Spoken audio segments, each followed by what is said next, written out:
Hello, how are you all doing? Good evening, welcome back to another night of Premier League football here live on Premier League Dad. My name is Key and we are ready for Manchester United at Stamford Bridge. Chelsea against Manchester United, and also we're going to be watching Aston Villa against Spurs, which is the earlier kick-off tonight. So Aston Villa v Spurs kicks off at about 7:30. And once that fit gets to half-time, we'll switch over to Chelsea against Manchester United, which kicks off at 8:15. So we're going to be doing both games tonight. Two very big games in the race for Champions League football. For Aston Villa, it's a definite must-win. For Chelsea, I mean, they've just fresh off that defeat against Newcastle. You've got to say, I think they're really going to have to pull out all the stops tonight and beat that Manchester United side, which are fully focused, same as Spurs, on the Europa League final. So can the two home sides get the wins that they need to keep the pressure on going into the final game? I certainly think so. But I'm really intrigued to watch. These are always games that are packed with goals. So yeah, let me know what you're thinking about these two games tonight. First up, before we get stuck into that, I do want to say a big thank you to our sponsors on Premier League Dad, Match Bingo. Match Bingo are an absolutely fantastic new app. If you like a bet on the footy, I've been saying this now. Match Bingo have been sponsoring Premier League Dad now for the last couple of weeks, since the start of this month. They are sponsoring us to the end of May, to the end of the season, and they are a fantastic new app. They're an absolute genius app that combines all the excitement of a bet on the football that we all like, don't we? We like a bet on the footy with, bingo. All the fun and excitement you'd associate with a game of bingo. So what happens is you buy a bingo card, right? You buy a bingo card through Match Bingo, you get 15 random events that could happen during a game. And it might be, for example, in tonight's games, corner to Aston Villa or free kick to Tottenham, right? And as those things happen during the game, you'll see them marked off on your card. And you get money for a line, money for two lines, money for a full house, the same way that you do in a game of bingo. And they paid out over £200,000. Over £200,000 has been paid out to over 10,000 Match Bingo players across the UK. It's a really fast-growing app. I think it's a genius way of betting on the footy. It's a slightly new way of looking at things. I really enjoy it. I've got my bingo card for tonight. Go and get yours. If you click on the link in my description, which will be obviously live throughout this game, or you can scan the QR code as well, that is going to be on the screen as well throughout, then you can go and bet. You can go and download the app. You can deposit £5. Deposit £5, you get £10 free. So you can check it out. You can see how you like it. Go and give it a whirl. I promise you, I'm sure you'll love it. But it is an absolutely fantastic app, and they are supporting the channel's growth. So massive thank you to them. But we are just going to be focusing right now on Aston Villa Tottenham first. I mean, we will be talking, of course, about Chelsea and Man United. But I do want to have a little chat about Aston Villa Tottenham, because those team sheets are already out. So even though the thumbnail for this, if you've clicked on this, if you're watching on YouTube, the thumbnail is obviously Chelsea v Man United. That is the game we're watching.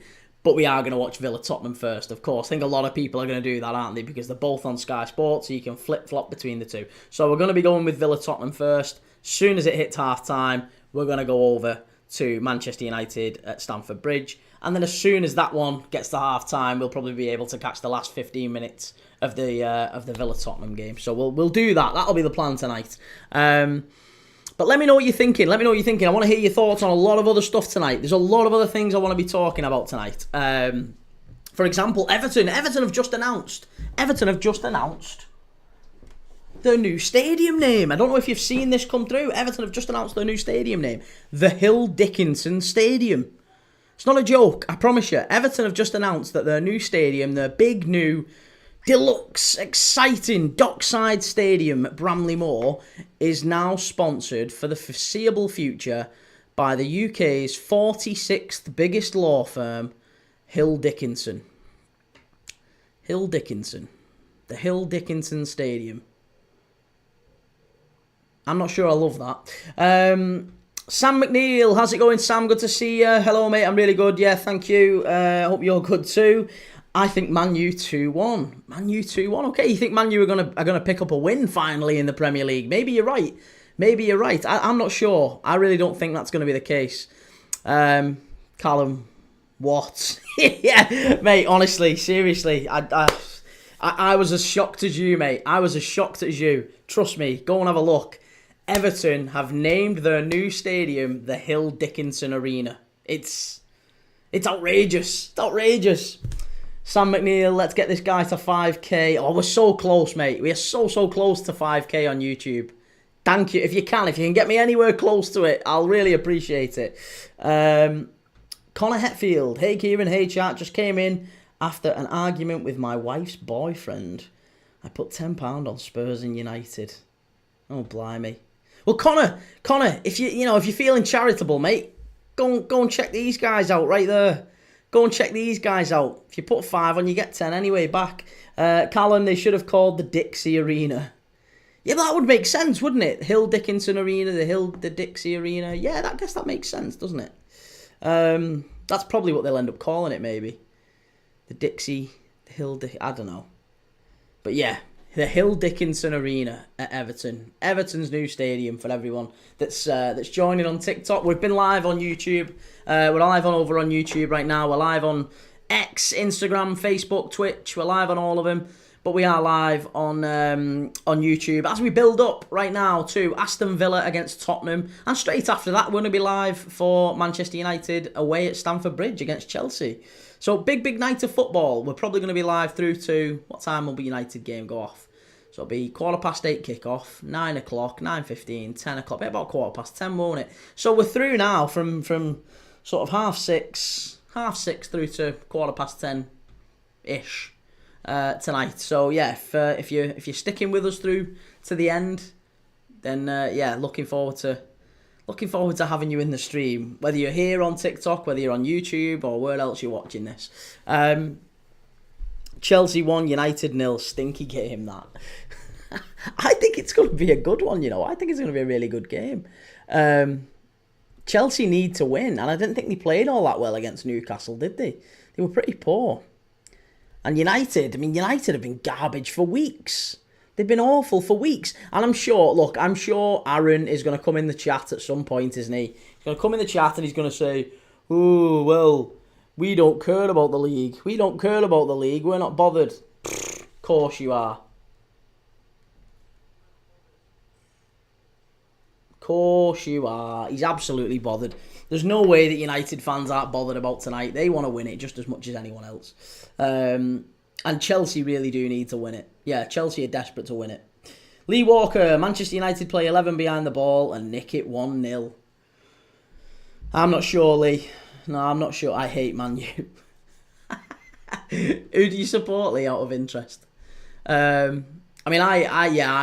hate Man U as well. I support these guys up here. So, I have no problem at all with I don't like Chelsea either, to be honest. But you're saying 3-0 to the Villains, Callum. 3-0 Villa. Have you seen Spurs? Let's just talk about Spurs' line-up here as well. Lee Walker, Leeds. Yes. Well, hey, what about Leeds? I've just seen Lee, by the way. I don't know what you make of this, but I have just seen in the news. I was going to mention this in the chat. There's a story broke, hasn't there, about Ethan Ampadu, who's obviously an experienced Leeds player, and his lad wearing a Galatasaray top. That's obviously a sensitive subject for Leeds supporters. But also, I saw off the back of that, I went onto Twitter to see what people were saying about it, and I saw Rio Ferdinand, obviously an ex-Leeds player, cheering Galatasaray on, going Gala. And again, I thought that wasn't a great look for Rio Ferdinand. And I know there's a few Leeds fans who are giving him some stick for that as well. So, look, yeah, I'm not a massive Rio Ferdinand fan anyway, but that seemed a little bit pointy for me. Lee Walker, his ex-missus has Turkish links. Rio can do one. Yeah, he's not a popular guy, Rio, is he? Lisha, genuinely thought you were going to do the Spurs-Villa game, you United hater. Well, we are, mate. We are going to do the Spurs-Villa game. We are. The Spurs-Villa game kicks off at 7:15. Is it 7:15? No, 7:30. 7:30 the Villa game kicks off. So we're going to do Villa Spurs until half-time, and then when that gets to half-time, then United will kick off against Chelsea. So we'll do that one then. So as soon as that one finishes, and then we'll flip-flop between the two. Once United-Chelsea gets to half-time, the Villa-Spurs one should be in the last 15 minutes. So we should just about catch that. Baldini fan 96, good to see you, man. Lucas Lambert, could you tell us the Spurs lineup? Yes, we'll go through that in a second, mate. But I just want to cover off some things very quickly. Baldini fan, good to see you. Lucas Lambert, Lee Walker. Spurs v Villa could be a good game for Villa. Yes, well, Spurs have rested a lot of players.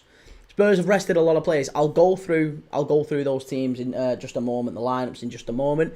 Elliot, good to see you. Thoughts on Huddersfield Town? I've been to the John Smith Stadium. One of my good mates is a Huddersfield Town fan. Hiya James, if you're watching, and happy birthday for yesterday. He's a big Huddersfield fan, and he took me to watch Huddersfield against Crystal Palace a few years ago, and it was absolutely bitter. He's from Brighouse, so I ended up going. I got a Terrier scarf and all that, and it's we had a few drinks in Huddersfield for the I think it was St Patrick's Day at the time. Yeah, it was St Patrick's Day. So yeah, that's my thoughts on Huddersfield Town. They're a good club. It was nice when they were in the Premier League. In response, I took him to Liverpool, the Liverpool v Huddersfield game at Anfield, and we beat him 4-0, which he wasn't best impressed with. But yeah, it's a very, very good club, and it's a shame that they're maybe not doing so well these days. Lucas Lambert, is it true if you win the Europa, you're in the Champions League? It is, yes, Lucas. Yeah, if you win the Europa League, you're in the Champions League. So Spurs or United could well get Champions League football. This year, no Mickey for Spurs. Interesting. Not really. It's not really all that interesting. So this game is 6 days before the Europa League final, guys. Come on. 6 days. The Europa League final. It's not even 6, so it's 5, isn't it? 5 days before the Europa League final. I don't know Manchester United's lineup yet, but I guarantee they won't be taking any chances. Spurs lineup, they're not taking any chances. Anyone who is playing in that Europa League final, I don't think for 1 second is playing tonight. So here, let's just go through the Spurs lineup now. The Spurs lineup is, in goal, Kinski. Kinski won't play tonight in the Europa League final. Left back is Reguilon, won't play. Then it's Davis and Danzo in the middle, neither of whom will play. It'll be Romero and Van der Ven, won't it? Then it's Spence, right back. Spence, right back. Again, I don't think he'll play. If he does, maybe, I'm not sure. Then in midfield, it's Sarr and Archie Gray, with Mikey Moore on the left, Wilson Odobert on the right, and then Heung-min Son just behind Matthijs Tel. So Spurs have named a pretty weakened side, I've got to say.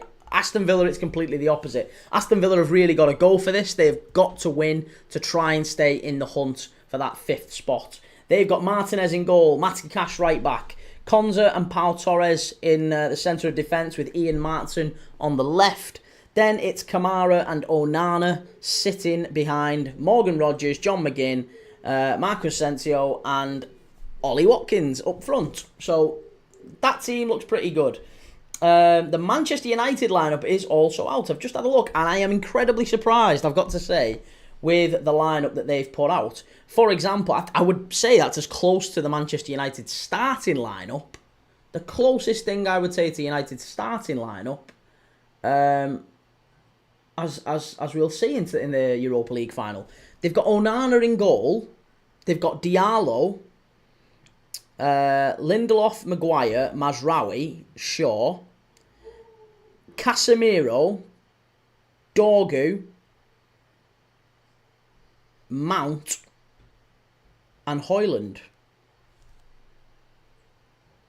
So Dorgu will play, Diallo will play, Casemiro will play, Onana will play, Fernandes will play, Højlund will play, Maguire, Mazraoui, and maybe Mount will also play. So you would have to say maybe 9 out of the 11 there are probably going to start in the Europa League final. So there's a real chance, I think, that Manchester United will... I mean, heaven forbid anything happens in this game to any of those players. Because if they get injured, Amorim will get pelters. He will get absolute pelters. Chelsea have gone with Sanchez in goal. They've got Moise Caicedo at right back. At centre of defence, centre defence, they've got Colwill, Adrabayo and Cucurella on the left. In midfield, it's Enzo Fernandez with Cole Palmer, Tyreek George, Madueke, Neto, Oh, Reece James is in midfield. Sorry. Reece James is in midfield with Enzo Fernandez. I got that wrong. Reece James is in midfield with Enzo Fernandez. And then it's Palmer, Neto, Madueke and George as the front four. Probably all interchanging. So that would be my thing. Reece James may well be at right back, Lisha. Yeah, that's a fair point. Reece James might well be at right back. However, I wouldn't be surprised because he has often, even with Moise Caicedo there, Maresca has played him that way. With Caicedo still at right back and Reece James playing at the centre. I have no idea. But we shall see. And we shall see as the game kicks on. We'll find out. Let me just go back and catch up with the chat. 1 second.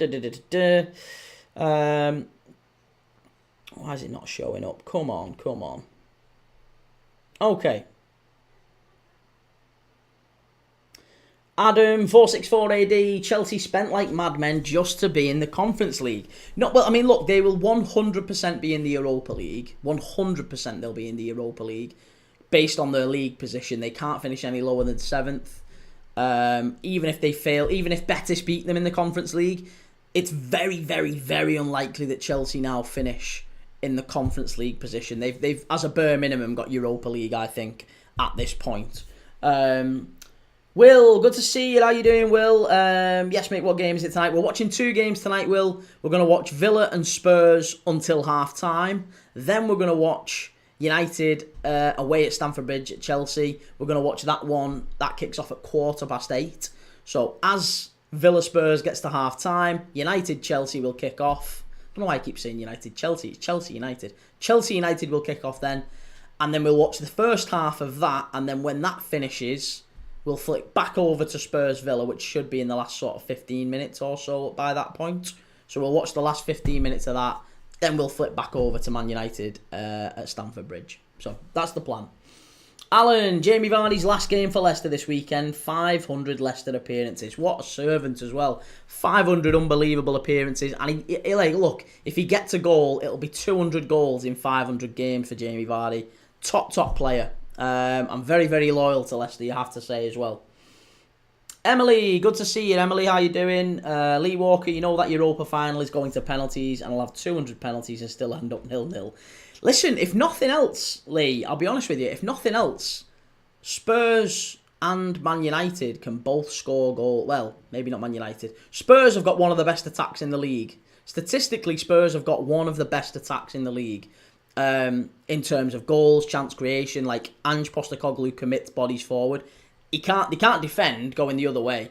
Manchester United defend maybe not so bad. They've not been great, but they're not one of the worst defences in the league. Like the defence is better than the position that they're in, but their attack's been terrible. So that's why I personally think Spurs will win it. I think Spurs' attack is better, and I think if Spurs have Romero, Van der Ven, Vicario, Udogie, Spence, and then maybe Bentancur, Sarr, maybe Bergvall back buzzing away in front of him, I really think Spurs get the result there. So I'm really looking forward to that Europa League final. Lisha, but he isn't in the entire squad. Alan, United and Spurs won't be putting strong squads out. I'm really surprised. Yeah, I am really surprised at those squads from United. Jake, evening all, long shot, but the Toon can get Champions League tonight. Yes, they can, assuming, obviously, Chelsea and or Villa lose or drop points, can't they? Lucas Lambert, do you think they should have changed the Champions League route? No, not really. No, I think if you win the Europa League, you should get the Champions League.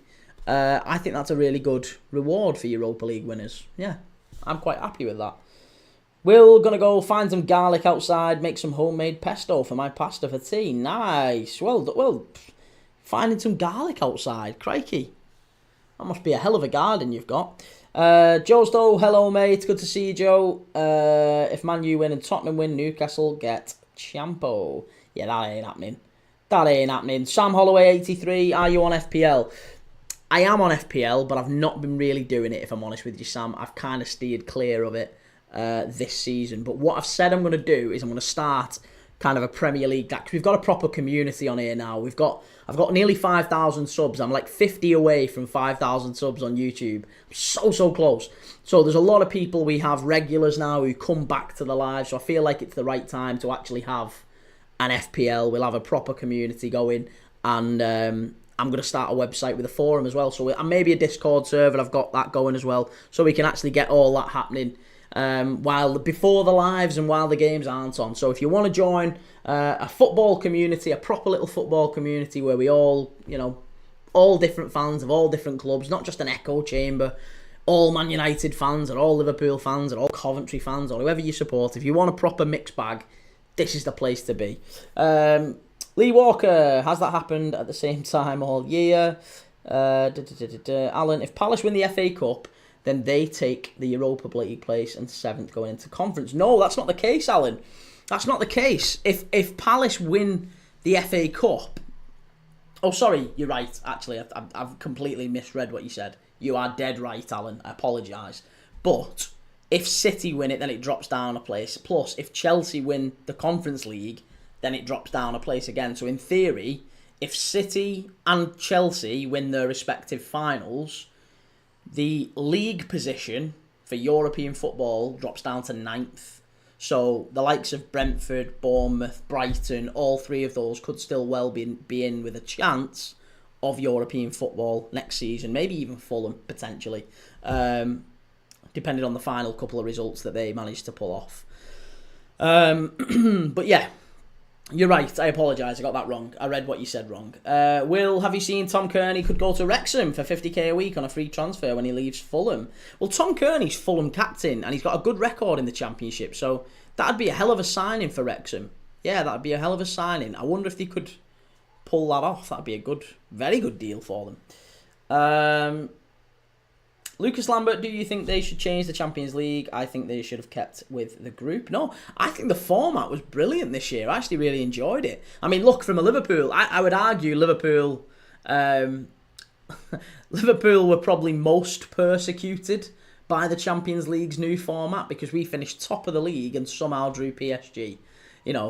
Aston Villa finished like 7th or 8th or whatever and managed to get Club Brugge, but we finished top and drew PSG. So we went out immediately straight away. We was playing probably the best side in the competition.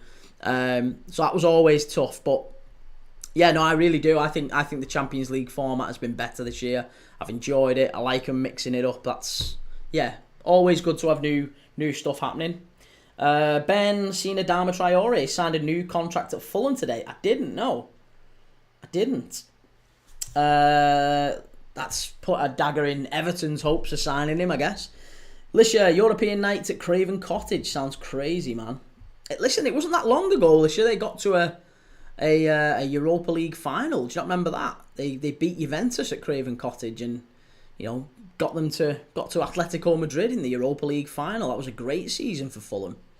Clint Dempsey. Joe Stowe, do you reckon Southampton stay up? Stay up? As in stay in the Championship? No. What do you mean stay in? I don't know what you mean. Are you saying they might go down again? I'm doing a Luton sort of thing. No, I don't think so. I think Southampton are fine. They're okay. Prem. Do I think they'll stay up in the Prem? Well, they've gone down. They're rock bottom. What are you talking about? Big Danny Murphy in the middle of the park. Yeah. Clint Dempsey, Danny Murphy, Stephen Davis, was it? Simon Davis, not Stephen Davis. Lee Walker, it's Ipswich you have to worry about next season with the money they spent. Simon Davis, yeah, that was the one. Simon Davis was the one that scored in the final, wasn't it? I want to get your thoughts as well on a few other things that's happened over the last 24 hours since we were talking last. For example, what do we think about Everton's new stadium name? The Hill Dickinson Arena. I don't know if you've seen the news that's just broken. Literally in the last half hour or so, it's just broken. Everton have announced their new deluxe stadium at the Docks has been announced as the Hill Dickinson Arena. The Hill Dickinson Arena. Sam Holloway 83. What happened to Bramley Moor? Well, Bramley Moor is the Dock Arena. That it's like the area of the stadium. Bramley Moor. It was called the Bramley Moor Dock, but they obviously don't get any money for that. They don't get sponsorship for that. So they've been given a sponsorship by Hill Dickinson, who are a commercial law firm, by the way, And they're not a massive commercial law firm. They were named the 46th biggest law firm in the UK in 2021. So that's the prestige that Everton have landed themselves with. It's not just a badly named company. It's not a particularly big, prestigious company for such a grandiose stadium. It seems a bit of an odd name. I don't know. I don't think that's a great choice from Everton. I don't know how much money they're being paid, but Hill Dickinson Commercial Lawyers seems such a modest name for such a lovely stadium. Scouse House Key, you okay, mate? Just noticed the Madrid thing behind you. Is that your bog roll? I'm gonna have to shift that, aren't I? I am gonna have to shift that. We can't be having rat badges behind us here. Alfie, big game. Chelsea better perform on the way to the ground. Good luck, Alfie. Good luck, mate. We'll be watching it. We're watching Spurs first, of course. Callum, Chelsea and United games are always close, but home wins. Was the Huddersfield 0? Was it the Huddersfield 0 Palace 3 game? No, it was Huddersfield 0 Palace. I think it was 2. It might have been 1 or 2. I can't remember. I think it was 2. Palace beat them 2-0 at the John Smith Stadium. Jaden Reese-Thompson. Hi, 23 days of watching you. Nice. Sorry, I was reading something else as you said that. Cheers, Jaden. I appreciate that. You've been an absolute star. Super fan. Love it. Edward, how you doing? Good to see you, Edward. Callum, Atletico won the Europa League against Marseille 3-1 on this day. Wow, okay. Piers Morgan, name the player who has Audi Cup, Tiger Cup and a Bundesliga title to his name. Dunno. Tell me, Piers Morgan. Who is it? Alan, love how the new Everton Stadium isn't as big as Anfield. Well, I'm sure that Everton fans have mentioned that a few times, haven't they? They've talked about they should have gone a little bit bigger, given they're going for such a big stadium. But yeah, it's still a nice ground. It's in a nice enough area of the city. It's better than the one that they've got, but I'm not a fan of clubs leaving their home, their spiritual home. I think they'd have been better off staying and developing Goodison. That's what I would have hoped anyway. Will, I've never been to a Blue Shite game, nor should I, and certainly not with that name of a stadium. Ben Twist, Villa win 3-1 tonight. I don't know if Spurs score, if I'm honest. I think this is one of them games where if you're a Spurs fan, you're probably looking at it and going, do you know what, I'm pretty happy with just take the loss. Take the loss, it's fine. I wouldn't even, not sure I'd even watch it. I wouldn't be massively excited watching it. Just try and get through the night with no big injuries, to be honest. Fish, hi, good to see you, Fish. How you doing? Harvey Ellis, Championship playoffs final prediction. I think 1-1, and I think it goes to penalties, and Sunderland come up.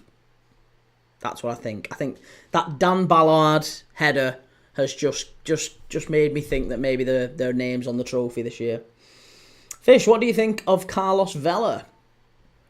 Maybe unfulfilled potential would be my thoughts with Carlos Vela. Remember him coming through the Arsenal academy, and he was always thought of as being, really, really high potential player. It never quite worked out. I know he went to Sociedad, did all right in Spain, but didn't really work out for him. So yeah, I would always say Carlos Vela falls into the bracket of not necessarily fulfilled potential.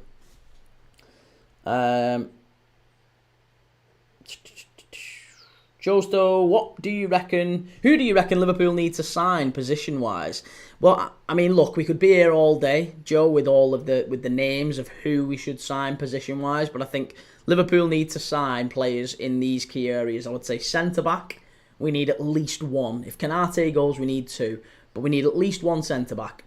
We need a right-back. It looks like Frimpong is about to be one of those. So Frimpong for the right. We need a left-back. I think Shimikas is on about going to Leeds. So Shimikas out, we need a new left-back. Whether that's Kirkes, whether that's Hato, whether that's Geertruida, whoever it might be, we need a left-back. So right, centre-back, left-back. We need a midfielder. We need a central midfielder. Someone who can make sure that the drop-off in quality that we saw against Chelsea, that we've seen in other games this season, when Szoboszlai and McAllister and Gravenberch are out of the team, we need someone with legs, someone with energy, maybe someone who's a bit physical and imposing in midfield. So we need a central midfielder as well.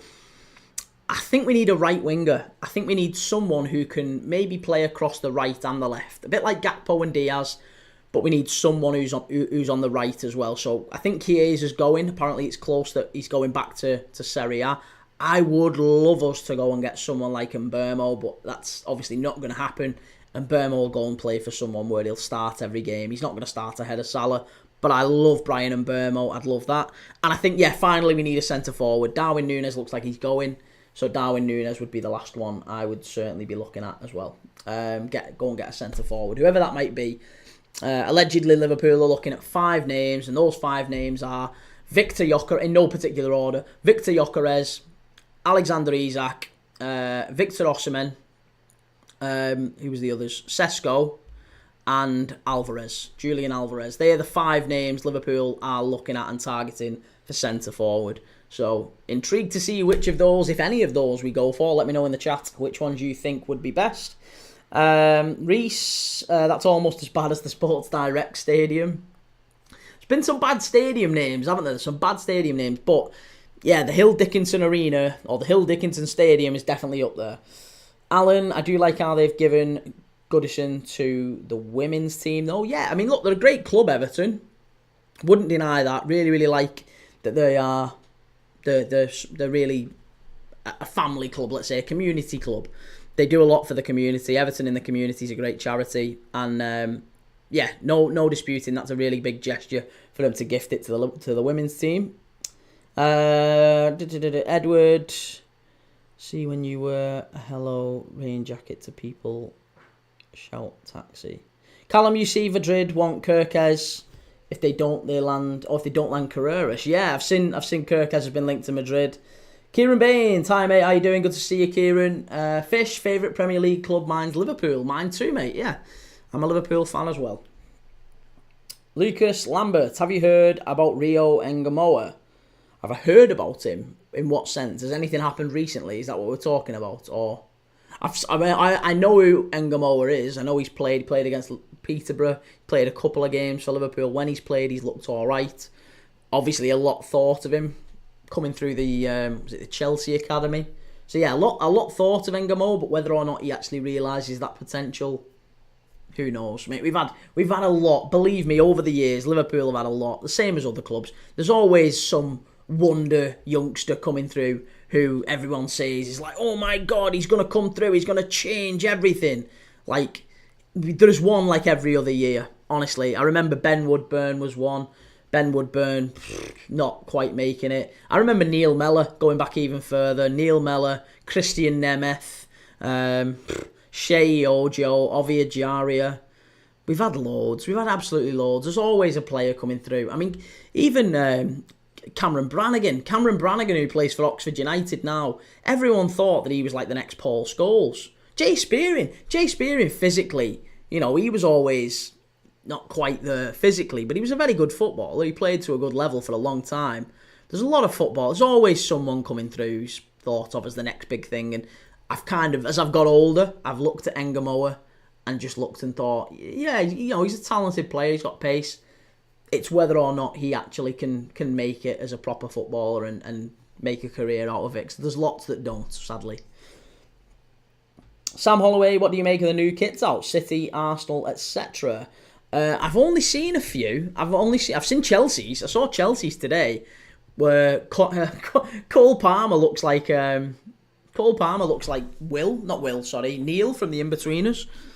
Google Cole Palmer Chelsea kit, and all that will come up is pictures of Neil in the Inbetweeners, like the blue school jumper. Alicia, we are in the middle of May, and Madrid have signed Hyson and Trent. They've not even got a manager yet, have they? They've not even officially got a manager. Fish, my favourite traitor is Solanke. Connor Hetfield, Burke. Who was Burke? Is that a Liverpool one? I don't remember Burke. Alan, we need an out-and-out striker. We do, yes, absolutely. Going to end up with Hugo Ekitike. I don't think Ekitike is someone that Liverpool are actually pursuing, to be honest. Josto, you're not getting Isak. Wouldn't be surprised. Like I said, if Newcastle don't get Champions League football, there is a chance. There is absolutely a chance that that Isak goes. And even if you do get Champions League football, it wouldn't be surprising if he went anyway. It's just whether or not you can convince a club like Liverpool or Arsenal or someone else to pay 100 and whatever plus million to get him out of Newcastle. That's the only issue. If Newcastle don't get Champions League football, he'll rock the boat. He'll put a transfer request in. He'll demand a move and he'll get it. Because once a player, like we said, we've done this a million times. We've done this dance a million times. When a player says, I want to leave, the player leaves. Invariably. Like, it happens. Very, very rarely does the player stay. Kieran Baines, you could say Ian Rush come from nowhere, then played for Liverpool. Well, yeah, but Ian Rush was doing well at Chester. It was kind of the same thing. It was maybe days of pre-social media that. It was the same with Kenny Dalglish up at Celtic. You know, Liverpool fans were all concerned about Kevin Keegan leaving, and then nobody really knew, certainly in England, not many people knew about Kenny Dalglish. In Scotland, he was obviously a big name, but not many people in England knew about him all that much. But, you know, Keegan left. They replaced him with Dalglish, and the rest is history. We've got a stand named after him now. So, Callum, Villa could actually destroy Spurs tonight. Do you agree, Kieran, mate? I think Villa will win. I'm not sure about destroy. I hope not, actually, because I've got Villa or draw under 7 goals. So, I'm hoping it's just like I mean, I'm happy with 5-1 or 6-0. I'm happy with that. Just no more than 6. Kieran Baines from Chester to Liverpool. Yeah, I mean, John Aldridge was another one. John Aldridge kind of came from nowhere. Lots of Liverpool players like that. Fish, I think he means Berkey, the ex-Dortmund keeper. Right, okay. No Skill Aaron, what's your score prediction? Score prediction for this one. I think probably... I think Villa 3-1. Villa 3-1 against Spurs, and I think Chelsea 2-0 against Manchester United, because Chelsea need to win, but Man United have gone with a really, really strong lineup. Lee Walker, Isak is defo the one I would go for, but he's only going for mega money. Ben, I'd get Alvarez or the Swede. Jake, telling you, João Pedro, Hugo Ekitike or Cunha. I think Cunha's destined for somewhere, maybe like United or Spurs or somewhere like that. He's a good player, I like Cunha, but I think there's something up here that's just not quite right. Something just not quite right with him. João Pedro, again, talented player. Bit more in the sort of Bobby Firmino mould. So yeah, I'm not sure with that one. Alex Frimpong isn't really a right back. He's more of a right mid, right winger. That's not true. That's not true, mate. He's played right back an awful lot. He's just played in a system with 3 centre-backs as well for Leverkusen. He's played right back a lot in his career. He came through at City as a right back. He went to Celtic as a right back. He plays right back for the Dutch national team as well. Has he played further forward? Yes. But defensively, it's a myth. This is a myth just pushed by players and fans or pundits and fans who don't like Liverpool. They want to keep saying, yeah, he can't defend, he's not a right back, he's more of a right winger. Listen, Frimpong has played right back a lot during his career. It's just nonsense. It's more nonsense. No chance getting Isak too happy at the tune. He won't be happy for very long if they're not winning trophies. Alex, time for Ahmed to cook them. Lucas, do you think Engamoa is a good player? I think he's all right. He's a decent player. Reece, Max Darman in the Arsenal Academy is that at the moment. He's being hyped up. Ben, Nabil El-Zar. Yeah, God, I forgot about Nabil El-Zar. Remember thinking Adam Morgan would be a great player. Great academy player, terrible first teamer. Lisha, they have. Alonso, here we go, ages ago. Are you sure? Are you absolutely sure? I don't think Xabi Alonso's been appointed Real Madrid manager, is he? No, he's not. He's still Alonso. He's still Leverkusen manager. It's not been cleared at all that he's Real Madrid manager yet. I'm sure he will be, by the way. But they don't have a manager at present. That's an accurate statement, isn't it? Sam, I think Isak stays put. Arsenal get Gyökeres and Liverpool get Ekitike. I think, listen, if Arsenal get Gyökeres, I am not worried in the slightest. I am not worried in the slightest. Victor Gyökeres scored 21 goals in the Championship. Not when he was like a baby. 2 years ago, he was only 24. Victor Gyökeres scored 21 goals in the Championship. Adam Armstrong scored 21 in the Championship last year for Southampton. What's he doing in the Premier League? Not very much. You know, Jamie Vardy, 37-year-old Jamie Vardy got 19 in the Championship last year. You know, not great. In fact, Sammy Smodics got 27 goals for Blackburn Rovers in the Championship last year. Didn't do anything in the Premier League this year with Ipswich. Jake Curtin, 1 point off Champions League. He's staying. Listen, still time. Tom, Isak doesn't leave Newcastle this summer regardless of whether we get Champions League. I think he might do, mate. I think he he wants bigger things. There's things that Newcastle can't offer him.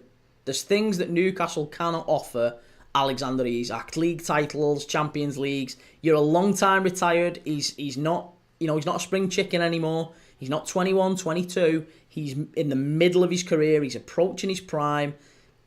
Newcastle aren't going to be challenging for league titles or Champions Leagues in the next 2-3 years. It ain't going to happen. They're a long, long way away from that. So, I think he's got a decision to make, and I think it wouldn't be all that surprising if he rocked the boat this summer. I really do. I think he might rock the boat this summer. Lucas Lambert, who do you think the best Liverpool player of all time is? Best Liverpool player of all time? Ooh, I'd still go with Steven Gerrard. Yeah, I still think Steven Gerrard. It was incredible. Absolutely incredible. Jake Curtin, United. Do you mean Newcastle? The only United team at the moment. Alfie, for the first time ever, I need a Spurs result. Chelsea fans wishing for Spurs results. I never thought I'd see the day. Why haven't we kicked off here, by the way? I just need to make sure. Are we actually on the right channel? Christ, we're off here. We're off Villa and Tottenham. Do you know what? We'll change the scoreboard. While we're waiting at half time. Why not? Let's flip-flop between the two. No, can't be bothered actually, because it's going to be a nightmare. We'll do Chelsea. Do we? No, let's do Chelsea. Let's do that. Let's change it. Right. So let's do Spurs. Are going to be in that colour. And Villa are going to be in that colour. Right, there you go.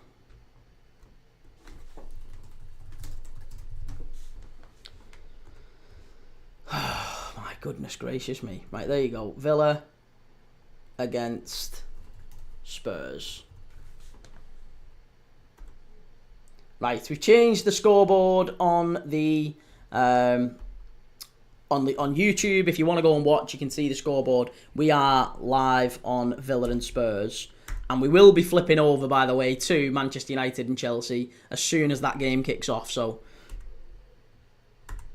let's keep updated on that. The clock is all synced up. Right, we're off. We're underway. Spurs against Villa. Villa against Spurs.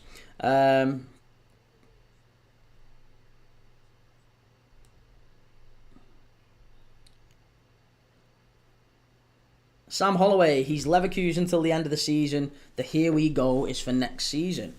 Search Here We Go, Xabi, on X right now. I know, but that's just friggin' Romano, isn't it? That's not an official confirmation. There's nothing actually confirmed.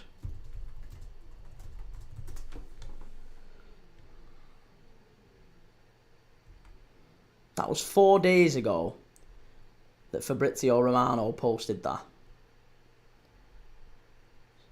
Story confirmed. Xabi to be the new manager for the next 3 years. Here we go. Yeah, well, whatever. Either way, Real Madrid haven't announced it, so the statement still stays true. They haven't actually confirmed anything yet. Kieran, I can see Newcastle becoming the next big six in the Prem and doing well in the Champions League. They've got to qualify for the Champions League back-to-back. That's the fact. That's going to be the next big thing. They have to make sure they're qualifying back-to-back. And as it stands, they haven't. They haven't been able to.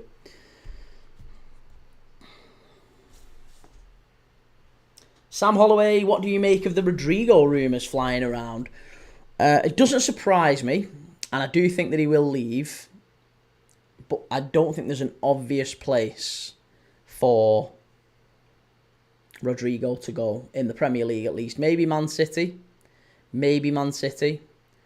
I would love him at Liverpool, but again, he's on the side of the pitch that Mo Salah is. Spurs are in here. Heung-min Son, chance. Oh, he's got it all wrong there, Sonny. He's got it all wrong. Sam Holloway 83. The players have all said goodbye on their socials to him. No. I know that he's leaving. I know you're getting me confused, lads. I'm not saying he's not leaving. I know he's leaving. I am saying that Real Madrid haven't announced anything officially that Xabi Alonso is going.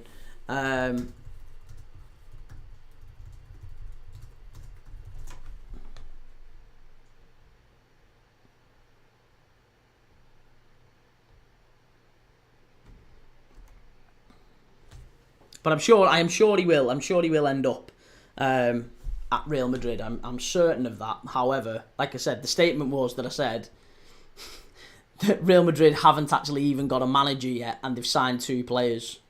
And Fabrizio Romano has got it wrong before, by the way. Fabrizio Romano has got it wrong before, plenty of times.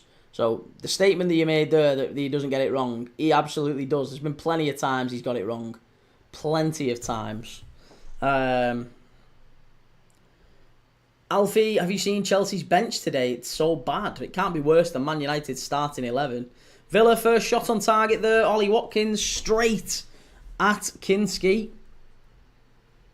Sam, I think like you said, you need a player who can cover Salah and play left wing, and I think that's Rodrigo. Could possibly see him at Arsenal too. I don't understand where these rumours are coming from with Rodrigo and Arsenal.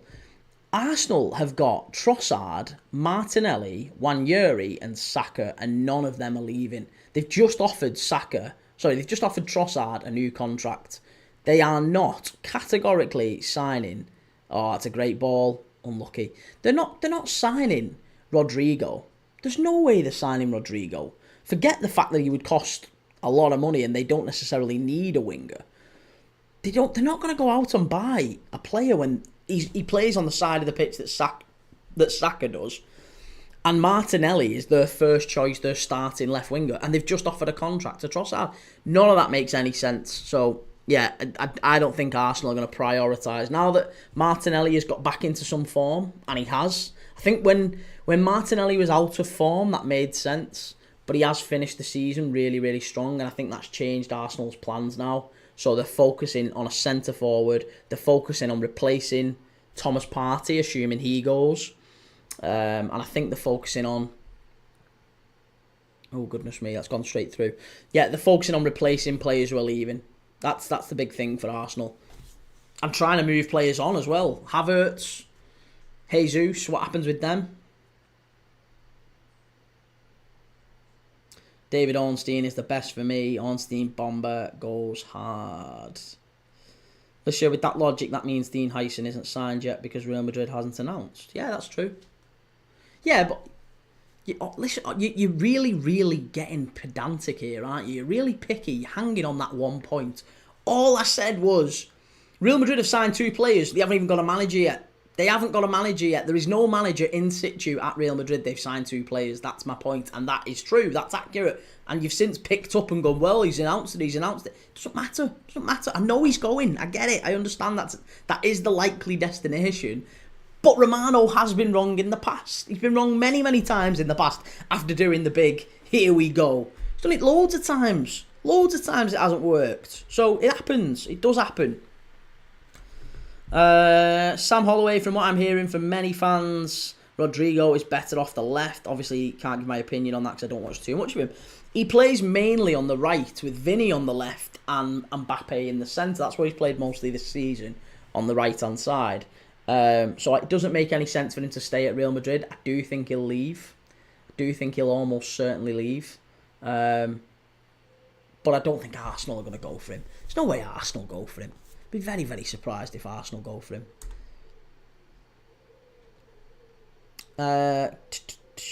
Callum, why is Villa Park right foggy? It does look a little bit foggy. I wonder if they've had the old... Because It's the end of the season, isn't it, technically? So I wonder if they've had the canisters out, the flares and all that. Callum Rodrigo is primed for Liverpool. Callum Sonny should have struck it. I thought so as well. I thought he should have had a goal there. He was in a good position, wasn't he? Callum loved the fact that next week we could be champions. Oh, I so hope so. I really hope Spurs win that. I really, really hope Spurs win that. That'll make my day. It'll absolutely make my day. Make me week. Make me month. Kieran Baines, I know it's a dead game, but what would be your prediction for Leicester Ipswich? I know it's weird, but I'd just love to stay above Leicester. Right, okay. I think that Leicester are a really, really poor team. And I was actually quite surprised by how they played against Nottingham Forest. So, yeah, I do think Ipswich are the better team. And I would be very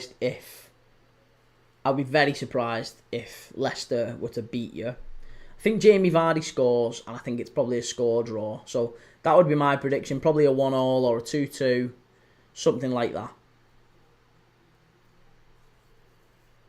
Callum, it'll make my year. Listen, mate, I'm really rooting for you. I hope Spurs do win it. Here's Villa driving forward. Great little 1-2 around the edge of the area with Rodgers. Be yourself, Dylan. Hey, how's it going, mate? Good to see you. Sure, I'm just saying, mate, he's definitely a Real Madrid manager now. Mate, alright, well, look, if we want to be petty, go and have a look on Google, search Xabi Alonso and see who he manages. It ain't Real Madrid. Search Real Madrid manager. Still says Carlo Ancelotti. There's no Real Madrid manager in situ now. He isn't employed by Madrid. He hasn't got a contract with them starting just yet. He might have signed the contract, but there is no Real Madrid manager other than Carlo Ancelotti at this moment in time. Callum, we're not doing too bad knowing half the squad is rested. That's true. And look, and United are doing the opposite, aren't they? That's the other good thing for you. The other good thing for you is that Manchester United are playing a really strong squad tonight. I don't know if you've seen the team, Callum, but they're playing a really, really strong. Well, I say strong. It's not strong. They're still, where they are in the league. But for them, that's probably one of their strongest squads. I would argue that 9 of the 11 starters tonight for Man United will probably start in the Europa final. So I'm intrigued by that. I'm surprised that Bruno Fernandes starts. I'm surprised that Ruben Amorim has gone so strong.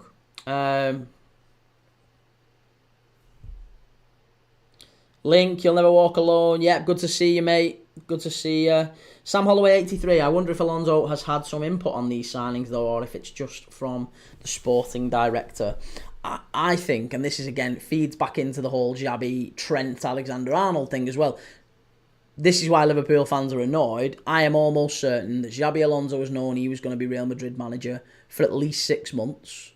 And I am almost certain that Trent Alexander-Arnold has known he's going to be a Real Madrid player for at least 12 months. As a bare minimum. An absolute bare minimum.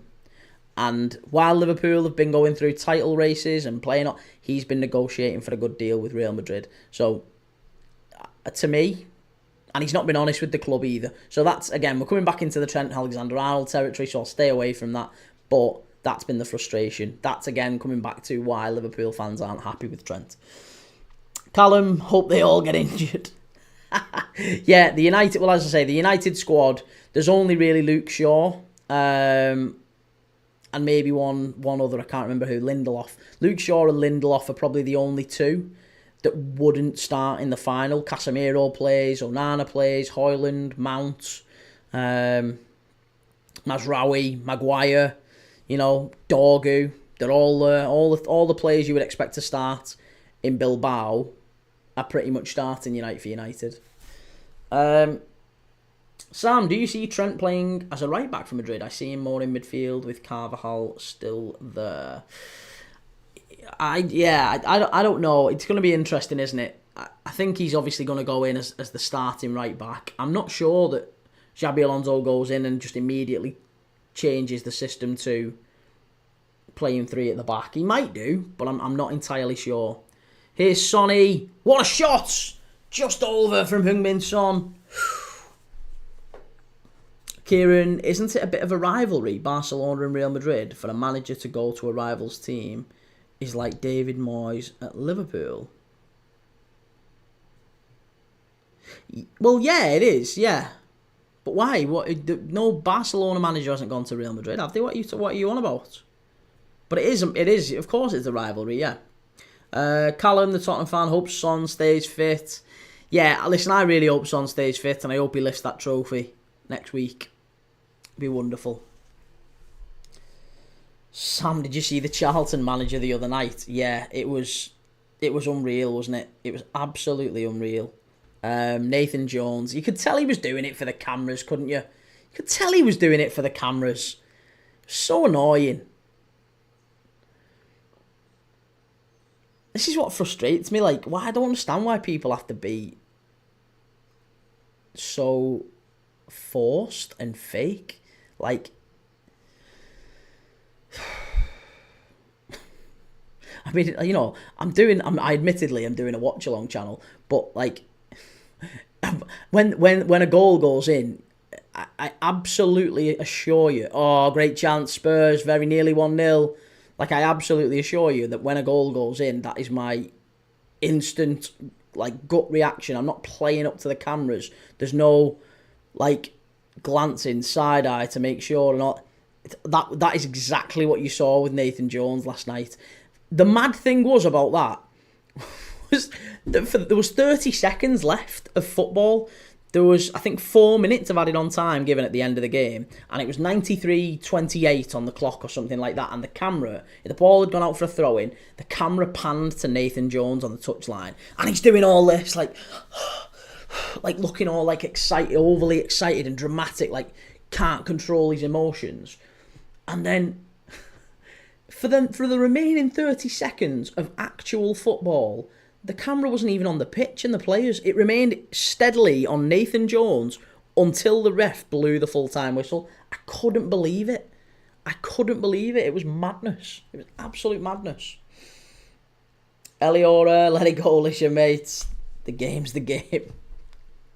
I mean, hey, listen, Nathan Jones, I'm sure Charlton fans will be delighted with him because he might be taking them back up to the Championship, and there's some Stoke fans who like Nathan Jones. But yeah, I'm not sure he's started praying to the Lord for the cameras. Yeah, it was a mad one, wasn't it? Mad one. Kieran Baines, what I mean is, if McKenna went to Norwich, I wouldn't like it, but I'm not bothered about Barcelona or Real Madrid. Yeah, no, I get that. Yeah, I get that.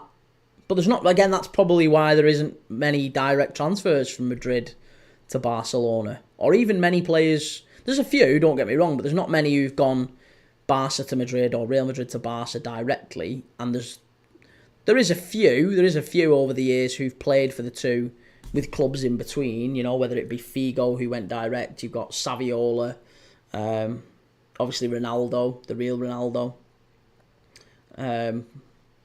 plenty of others. Didn't Luis Enrique as well? Luis Enrique, who might win the Champions League with PSG. I'm sure he played for both of them as well. Callum, we're attacking well. I'm loving it. Yeah, they're getting forward all right, aren't they, Spurs, so far? Callum, what's happened to Douglas Luiz? Has he played well at Juve? He's not really got much game time. I think Douglas Luiz has had maybe 10, 15 games for Juve. He's been injured a fair bit. He has been injured a fair bit. But yeah, he's not had a good season.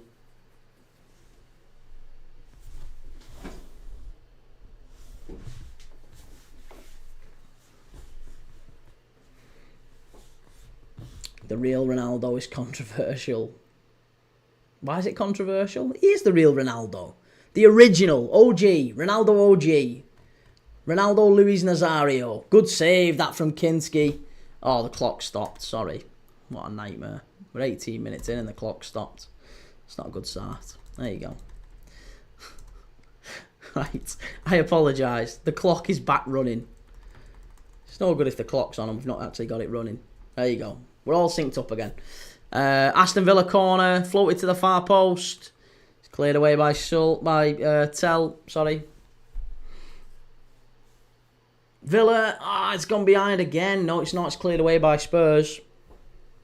But yeah, I want to get your opinions on a few things tonight. Not just tonight's games, obviously they're the big ones, but there's a few other things I want to be talking to you about. Whether it's Mo Salah coming out and defending Trent Alexander-Arnold. What do we think about that? Mo Salah's come out and said words to the effect of, I don't think that Trent Alexander-Arnold, the behaviour was right, and that's not what we do as Liverpool fans, and I hope the behaviour is going to be better next time because he deserves a really good send-off. Now, personally, I couldn't give a monkey's what Mo Salah, as a Liverpool fan, I couldn't give a monkey's what Mo Salah says. He's not a Liverpool fan, Mo Salah. I mean, he's an inherited one, I guess, because he's played a lot for the club. I'm sure he loves the club, and he's got an affinity with the club and the fans and the city. But he's only an honorary Liverpool fan. He doesn't feel as strongly about the situation as fans of the club who've been brought up with it as a way of life. It's an insult what Trent Alexander-Arnold is, and to be honest, he knows Trent personally. He knows him as a friend, so it's probably a slightly weightier situation for him that he feels like he has to back his mate a little bit as well. So I think what happened there with Mo Salah, I think shows that Mo Salah is a nice person, is a good person, is someone that you would want to be friends with, that he's willing to come out and risk his relationship with Liverpool fans for the sake of his mate. That shows he's a good person. He's a nice person. It might not be necessarily what he thinks. I'm sure behind closed doors he said to Trent, listen, what are you doing? What are you going to them for? What are you going to them for? And why are you behaving this way? But I'm sure he still wants to back his mate. Sam Holloway, I must say this Arsenal kit is the best one in my opinion that we've had since I've been a Gunner.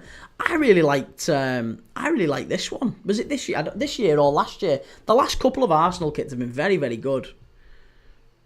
Home kits, I will say. I do quite like the black and green and red one.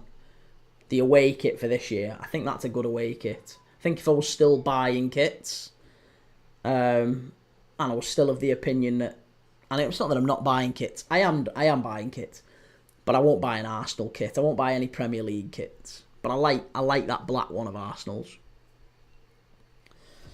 Sam Holloway, I can see both sides as to why some boo and some cheer. No wrong opinion in this situation. Yeah, I think that's fair.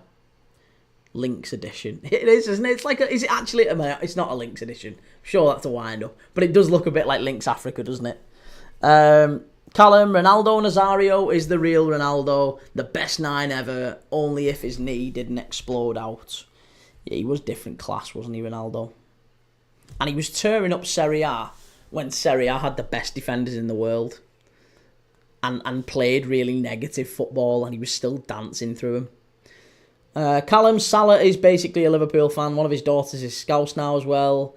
And Maka, his other daughter, is basically too.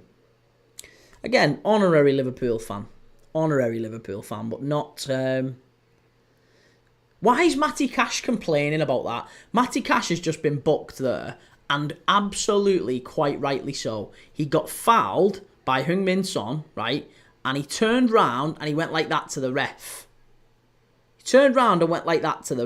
Right? So the ref went over and carded him, because the referee and the FA, they've all said to players all season, if you go like that and wave an imaginary card to the ref, you're getting a booking, right? So the ref's just gone up to him and booked him, and he's like chased after the ref and gone, whoa, what? I didn't do anything.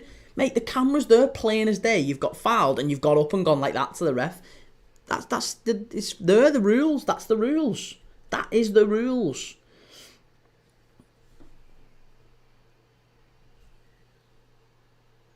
Yeah, I was gonna say there's a lot of very nice kits next season. I haven't seen them all, but Sam Holloway, who was that? Matty Cash, the Polish right back with the least Polish name going, Matty Cash.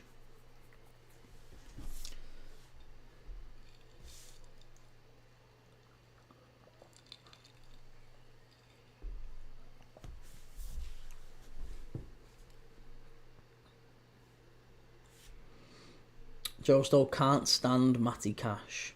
We had a Villa fan in here last night say they couldn't stand Matty Cash. I thought it was an odd thing to say. I have always thought Matty Cash was a decent right back, to be honest. One of the better ones outside the established top six, I guess.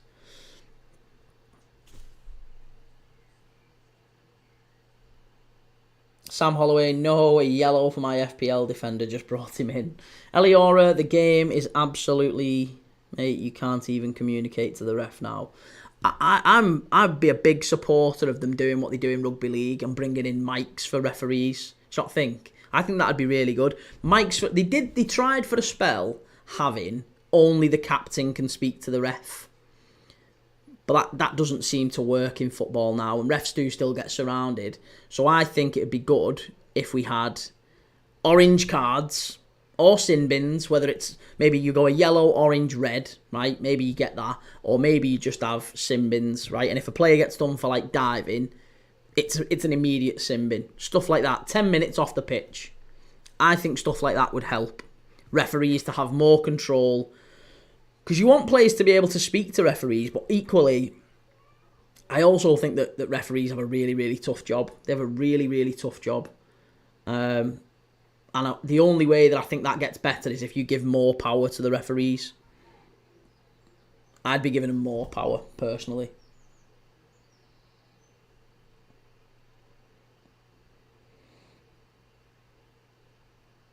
Sam Holloway, I'm surprised that they've stuck with Matty Cash and not looked for better. Yeah, well, that is, funnily enough, what the Villa fan said last night. The Villa fan said last night about that. He said that it's something they should prioritise for the summer. Matty Cash should go. Andrew, 2024, what do you think the Chelsea versus Man United result will be? I think 2-0. 2-0 to Chelsea. Or maybe 2-1. Now I've seen the United lineup and it's quite strong. Maybe 2-1. Sam Holloway, I love the mics on refs, especially when we got to experience it with VAR. Yeah, I understand that. To me, I just think there needs to be some sort of... I'd be a big fan of change in the game. I think they're going to change the offside rule.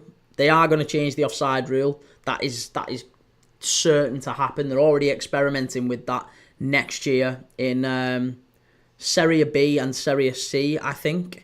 The IFAB, obviously the governing body for the laws of football, have come out and said that they're going to change the offside rule so that...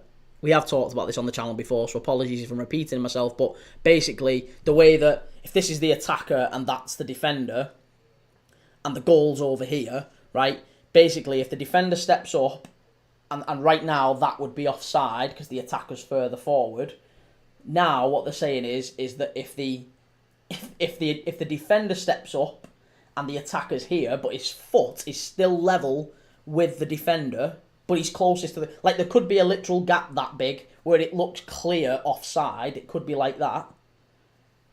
He's still going to be onside. So as long as... Basically, they're just flipping it the other way. They're basically saying that if the defender... If any part of the defender is level with the attacker, he's onside now. That's going to be the rule. They're experimenting with it in Serie C for the next year or two to see how that works and to see if it makes more goals and makes for more entertaining games. That is the plan. So, yeah, it might well come to the rest of football.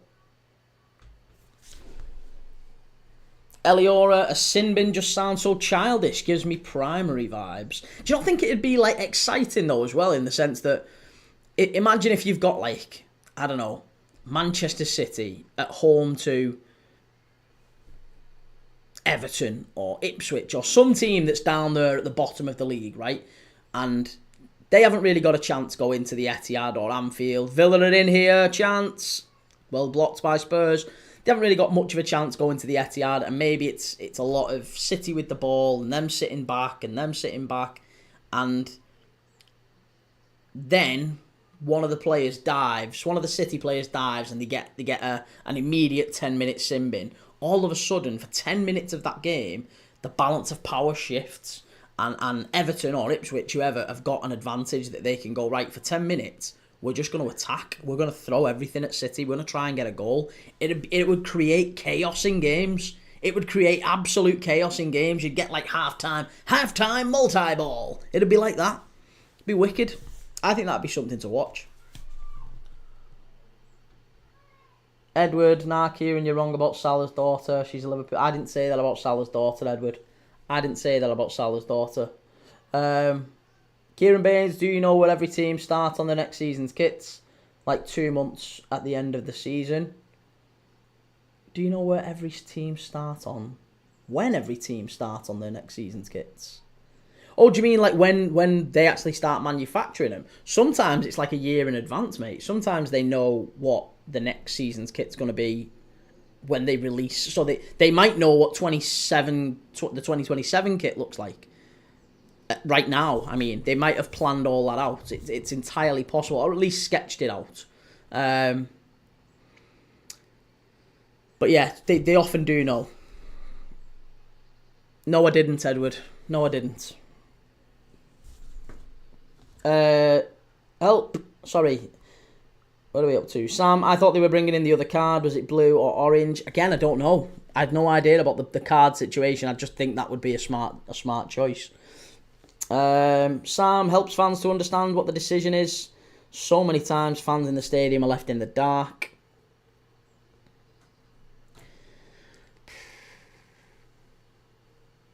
I don't know about that. I don't know if it'd be wise to have him like doing the full announcement to the stadium. I thought that was a little showboaty or a little bit performative, I guess. Not quite football. Eliora, did you see Rashford in the stand? That couldn't be his child, surely. I don't think... Has Rashford got kids? I don't know if he has got kids.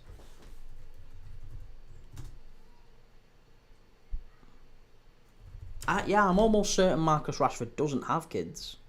I don't even know if he's married. I mean, he's 20... What is he, 27? Personal life. Has he got kids? I don't think so.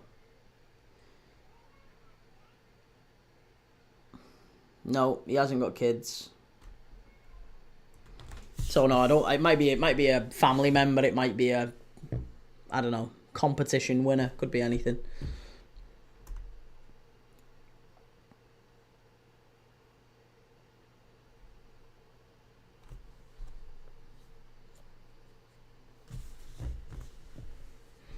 Yeah, Edward, read the chat. Read the chat above, mate. Atletico have signed Alex Baena from Villarreal. Right, okay. That's good, isn't it? I mean, we watched him the other day. That was pretty much his final game. That makes sense. That'll be good. Sam Holloway, 83. I just think especially for stadiums like Anfield where there's no big boards. I guess that. I understand. But sometimes that can make it... Like the VAR, there is a check. So what happens when there is a VAR check at Anfield? There is an announcement. It's usually by George Sefton, who's the Anfield announcer. He's been the Anfield announcer for like 50 years. In fact, even longer than that. I think he's nearly 70 years. George Sefton's been the Anfield announcer. He will say VAR checking VAR right now or whatever. There's always that announcement that comes over as there's a check going on in the stadium. Callum about time. How have we got an average squad age of 29? Really? How old's Alex Baena? Sam Holloway, fans could be left in the dark as they can't watch the decision back. Well, the FA, I did read quite a while ago that the FA are a little bit unhappy with the idea of... It can't be around 70. He's only 79, mate. Well, all right, it must be... It's definitely... It was in the 60s, I'm sure it was. I'm sure he started in the early 60s or the late 60s. But George Sefton's been around for a very, very long time doing the Anfield announcers. Met him loads of times. A cracking guy, George Sefton.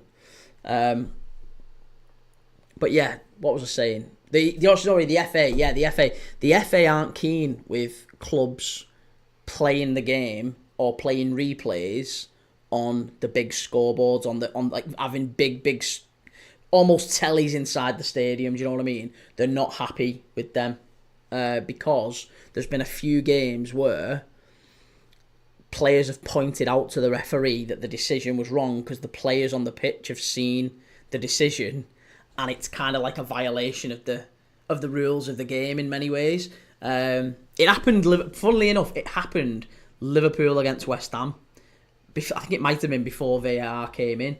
Before VAR came in, Liverpool against West Ham, there was a big decision given in the game. I think Liverpool, it should have been a handball or it should have been a penalty or something. It was at Upton Park. It was at the old West Ham Stadium, and they had a big scoreboard, and literally the players turned and they were stood screaming at the referee, going like that, pointing at the scoreboard and saying, "You need to go and check it. You need to go and check it."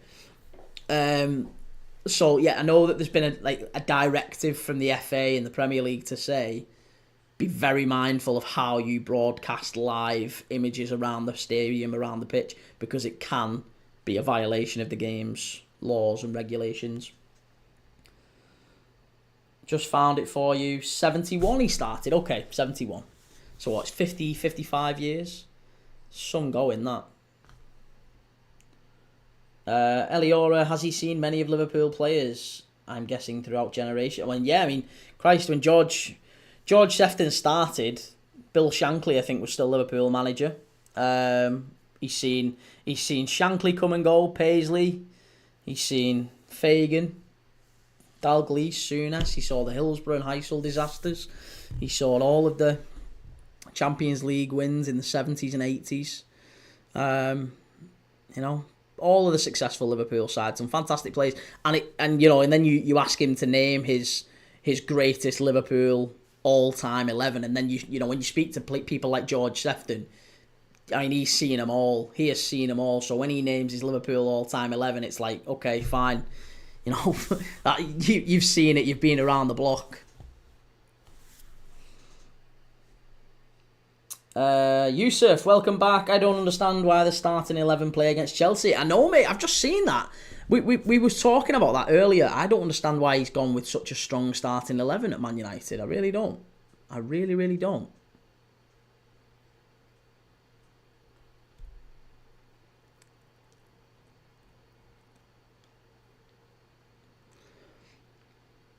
Kieran Bain, sorry, I don't make sense. I have dyslexia. You do make sense, mate. To be honest, I think it's mostly me. I don't read it well half the time, and I end up getting distracted on all the other things going on the screen. So it's my fault, mate. Don't worry about it. Edward, Kieran, sorry, bro. I misunderstood you. Mate, it's fine. I was going to say it was the chat. It was earlier in the chat. Someone else said it. Right, it's free kick to Villa here. Marco Asensio's going to... He's just won this off Sarr, was it? Yeah. Good turn from Asensio. What do we think happens with Asensio next season? Do we think he stays at Villa, maybe? Daniel, did you watch Stevie Nicol? I didn't watch Stevie Nicol. No, I was probably just after Stevie Nicol. But a very, very good player, I know. Very good left-back. Sam Holloway, did you see that Yamal finish last night? Out of this world, honestly, yeah. Yeah, I mean, look, you run out of superlatives for the kid. 17 years old, he's scoring and assisting with such regularity. It kind of makes me question a little bit just how good the Premier League and European football is anymore. Like, if we put Lamine Yamal in to the game 10, 15 years ago, would he be as good? I do suspect the overall quality. Maybe it's just me, maybe it's just nostalgia. I'm sure everyone feels like this when they get into the kind of 30s, 40s. I mean, I'm not in my 40s, don't get me wrong. But I imagine as you get older, you start to think nostalgia. The earlier years were better. They were all better when I was younger, sort of thing. And it's not always the case. But I do wonder whether or not footballers are as good now as they were when Messi, Ronaldo were first coming through.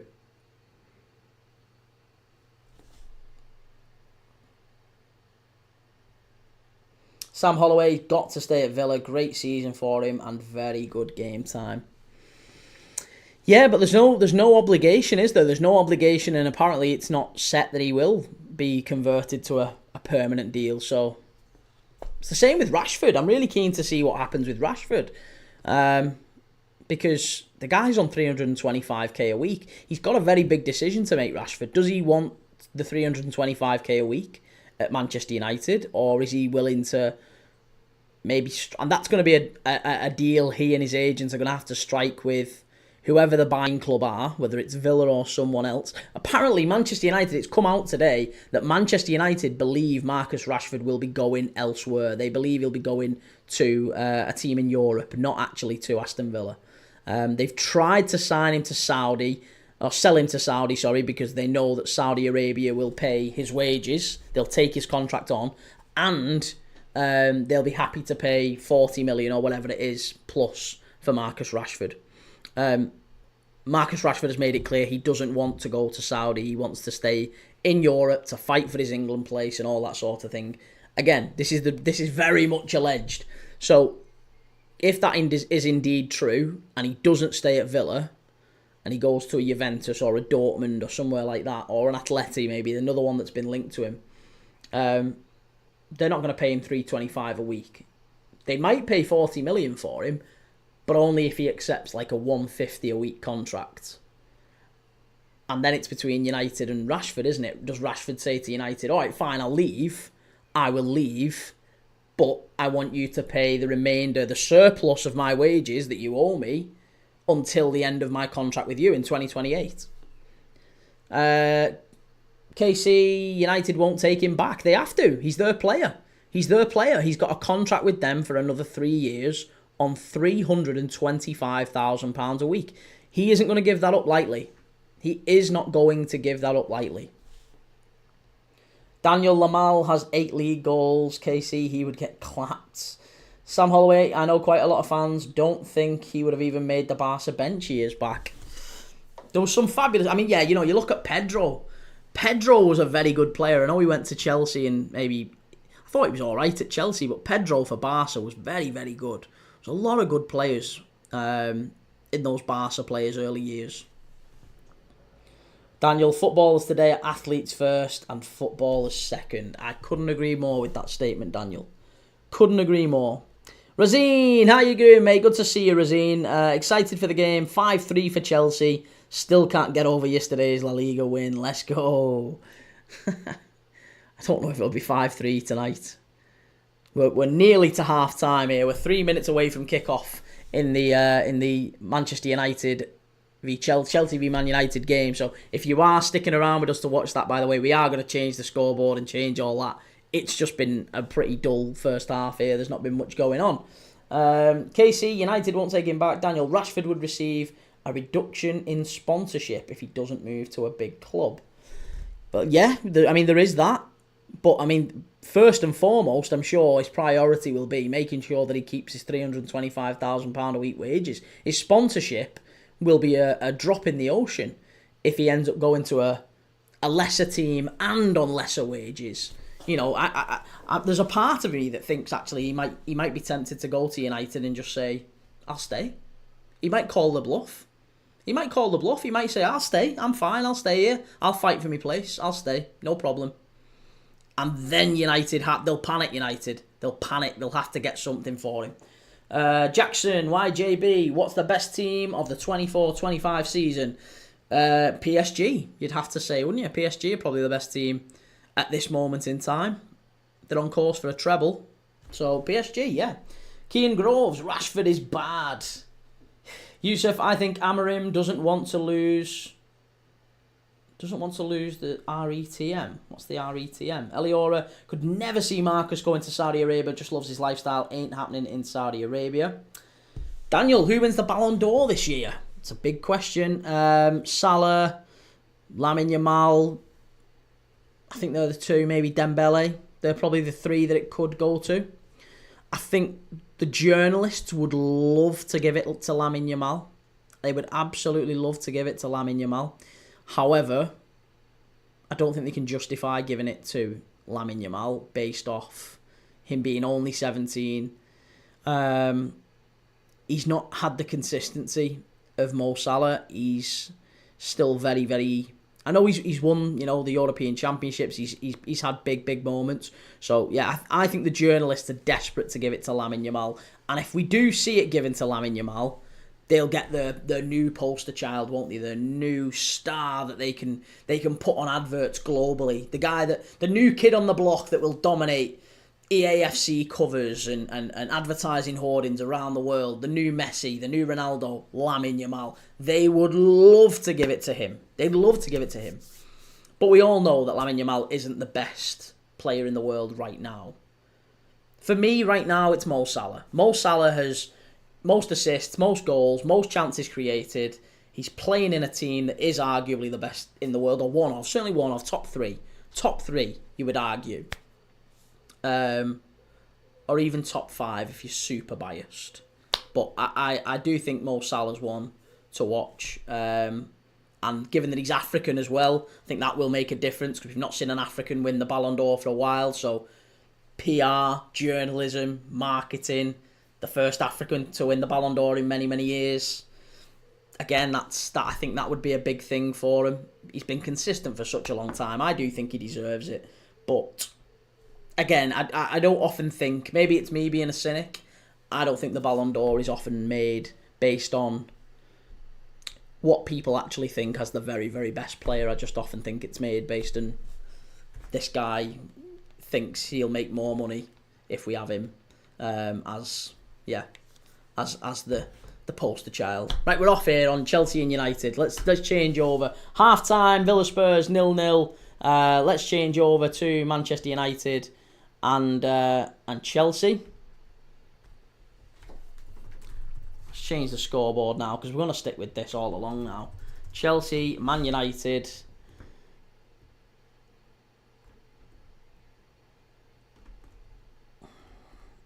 Let me just change the images. By the way, if you're watching us on YouTube, you'll see all this change, so you know what's happening. But if you're watching on TikTok, by the way, we are live on YouTube. I'm just changing the scoreboards from Villa and Spurs to Chelsea, Man United. If you want a slightly better view, if you want a more professional look, if you want the mic, better audio quality, if you want goal animations, when there's a goal, if you want goal animations, go and check us out on YouTube.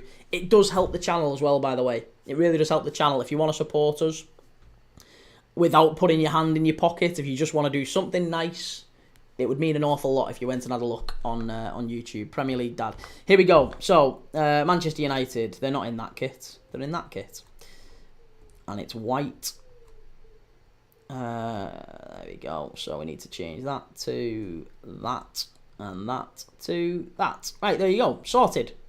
Chelsea v Man United. And Man United are down the right-hand side here. Amad Diallo into Mazraoui. Back to Amad. Ooh, good ball in. And I think that's going to be a corner, is it? No, well claimed by Robert Sanchez. Right. We're off. We're off and underway. Callum, Rashford to AC Milan makes sense. Ooh, do we think AC Milan pay that sort of money for him? I'm not sure they do, I'm not sure they do. Raheem Yamal is very consistent. He never let us down. And by the way, I need to give Rafinha it. It'll increase his morale, and your opinion is reasonable because you are a Pool fan. Okay. M15-7, what time you on? Kean Groves do commentary for it. I will do, mate. We will do a commentary for it, I promise you. Just trying to catch up with everything in the chat very quickly while we've changed over. Manchester United have got the ball at the back here. Daniel Welbeck will have a better Premier League legacy than Rashford, and that's sad. Danny Welbeck has never... Do you know how old Danny Welbeck is? He's like, 30, 33, something like that. He's never scored double figures in a Premier League season till this year. That's a hell of a run there. That's a wonderful run forward by Chelsea. Here's Cole Palmer. Shot from distance. Oh, my God. Oh, how's he missed it? How's he missed it? Madueke, is he onside? Did the line flag him? Did the linesman flag that? Cole Palmer with a wonderful ball. And if Madueke is onside here, it's a sitter. It's a sitter. He's 6 yards out. Is he onside? Is he onside? I think he was. 6 yards out. He's got to get that on target. That's not good enough. Cole Palmer with an absolute beauty. And I don't think the Lino flagged. Lino didn't flag. Madueke hits it over the bar. 6 yards out. Should at least work Onana. If I'm honest, should even score, if we're being blunt.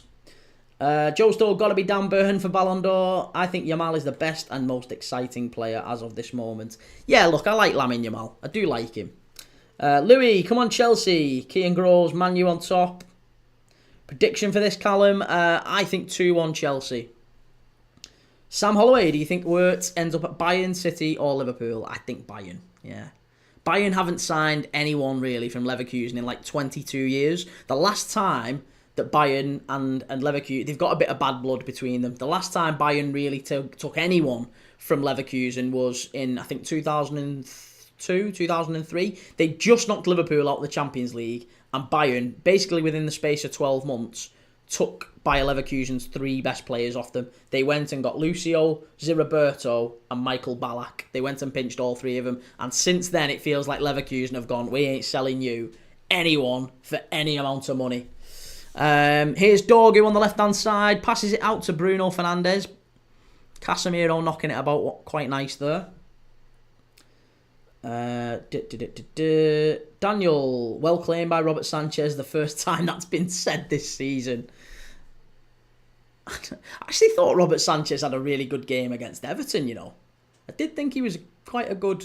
Did all right there. M15-7, you didn't answer it. What time is it for you on the match? Go and check on YouTube. You can see. You can see there's a clock. There's a clock at the very top. The very top you can see. We're on 6 minutes, 18 seconds right now. But if you go and check on top, we've got a scoreboard. We've got an actual clock on YouTube. Premier League Dad, if you've got animations when a goal goes in, it's like perfect. If you want to go and check us out over there and subscribe, we're very close to 5,000 subscribers. The channel only started in January. Come and support us. We are the fastest growing football fan channel in the country, in the world, it might be said. Nobody gives you more football watch-alongs than me. Nobody. Mark Robertson, who's the lad who's going to replace Trent Frimpong? M15-7, who's Chelsea's keeper? Robert Sanchez.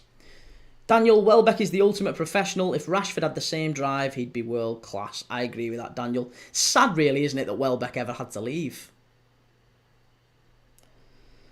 Promo here, promo there. Listen, I got told off by plenty of yous in this chat that I don't promo enough and that I should promo. And how's this channel only got 2,000 subscribers? I got told off by you lot. So yeah, I have started to promo a little bit more, by the way. I have started. I don't do it all the time, and if you watch the channel enough, you know I don't promo all that much. Certainly don't promo as much as other people, by the way. But I have to throw a little bit in there. Christ, I have to let you know I'm doing something. Just don't promo your sponsor again. Yeah, no, I won't promo the sponsor. Not on TikTok. I don't want to be getting bans again. Definitely not. Kieran Baines, I recommend YouTube. Cheers, man. Thank you. Kieran Baines, it's funny that Ipswich got 4 points from Chelsea. You did, didn't you? Yeah, I forgot about that. I didn't realise you got a point at Stamford Bridge, but you obviously, yeah, you beat them at Portman Road. Promo and not spilling your drink mid-game. Well, I've got a slightly more manageable glass this time. It's still spilling water on me, to be honest. Daniel, who's better, Wirtz or Prime Muller? Oh, it's got to be Muller. Again, Wirtz might be. He might become better in time. Of course, he might do, but no, I can't say Wirtz is better than Muller yet. Love Thomas Muller. I think they're getting Tart on a free from Leverkusen too, aren't they? Well, that's another reason why Bayern Munich and Leverkusen have a bit of bad blood, because there is well played there by Cucurella. Really well played by Cucurella. He's had a good season. I don't like Cucurella, but he's been very good defensively for Chelsea. I've got to give him credit for that. He has been much, much better since, well, this season. Amad Diallo had that there, and Cucurella just pinched it off him. Really, really solid defending there. But then he's just lost it to Mazraoui. But yet Tar and Leverkusen and Bayern Munich approached or did like a snide approach to Jonathan Tah to try and take him. And since then, Leverkusen haven't liked that at all. They've basically refused to deal with Bayern. And allegedly, by the way, this is, again, it's all very much alleged, but the reason behind the Florian Wirtz to Liverpool links and the Florian Wirtz to City links is because Florian Wirtz's agent is his dad. And the reports that came out today that I was reading said that Bayern Munich have been trying to sort of unsettle and release reports out that Florian Wirtz is maybe being a bit unprofessional. He's not training well. He wants the move to Bayern. He's sulking. He's fell out with the Bayer Leverkusen hierarchy. All of which isn't true apparently, and that's what's kind of irked his dad. Because if it was your son, you'd be annoyed, wouldn't you? If you knew your son was going into training, being professional, doing everything that he needed to be doing, and the club that wants to sign him, they're trying to get him for a cheaper fee, and the way that they're trying to manipulate him into getting a cheaper fee is by releasing stories on him saying that he's a rat and he's behaving wrong, he's being naughty in training, he's kind of not turning up and not putting the effort in. Like, he doesn't like all that, so that's apparently where the story to Liverpool to City is coming. Because his dad has said, listen, if you're going to behave like that, we'll go somewhere else. And honestly, Bayer Leverkusen would prefer to sell him outside the Bundesliga. They don't like dealing with Bayern. There haven't, if you look over the years, there haven't been many changes, many transfers between those two. I think there's been those three about 20 years ago. And I think Robert Kovac was another one, maybe about 15 years ago. It's not been many. Hasn't been many at all.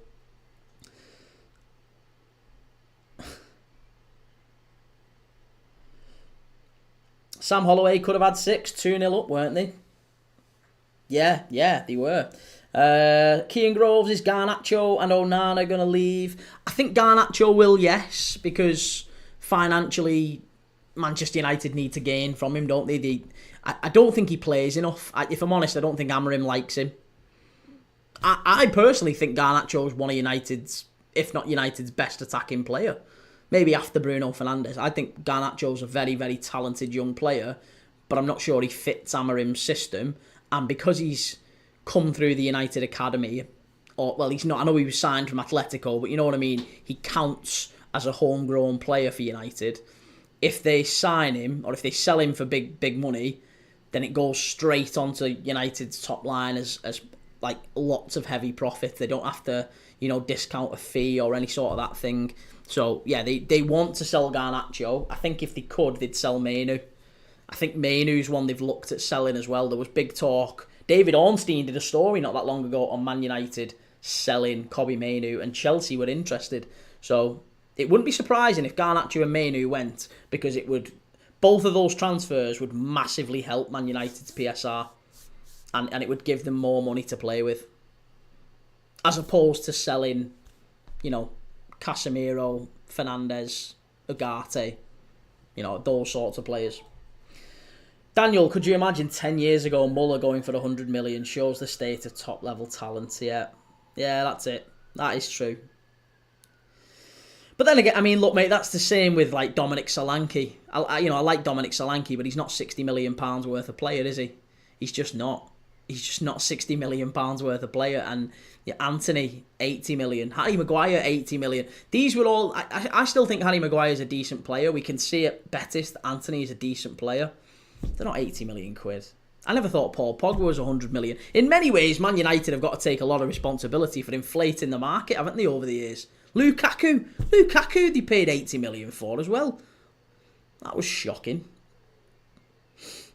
Razine, Callum, does Chris Kavanagh brush his teeth? Did you see that close up? I didn't know.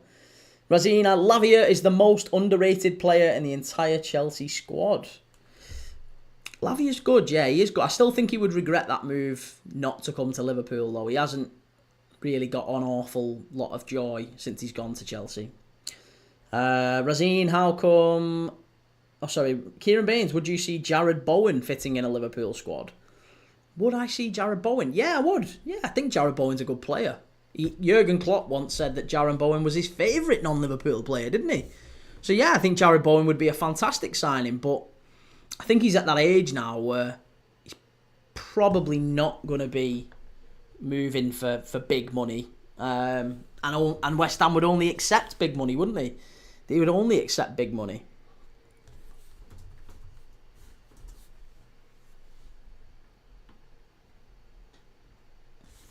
Razine.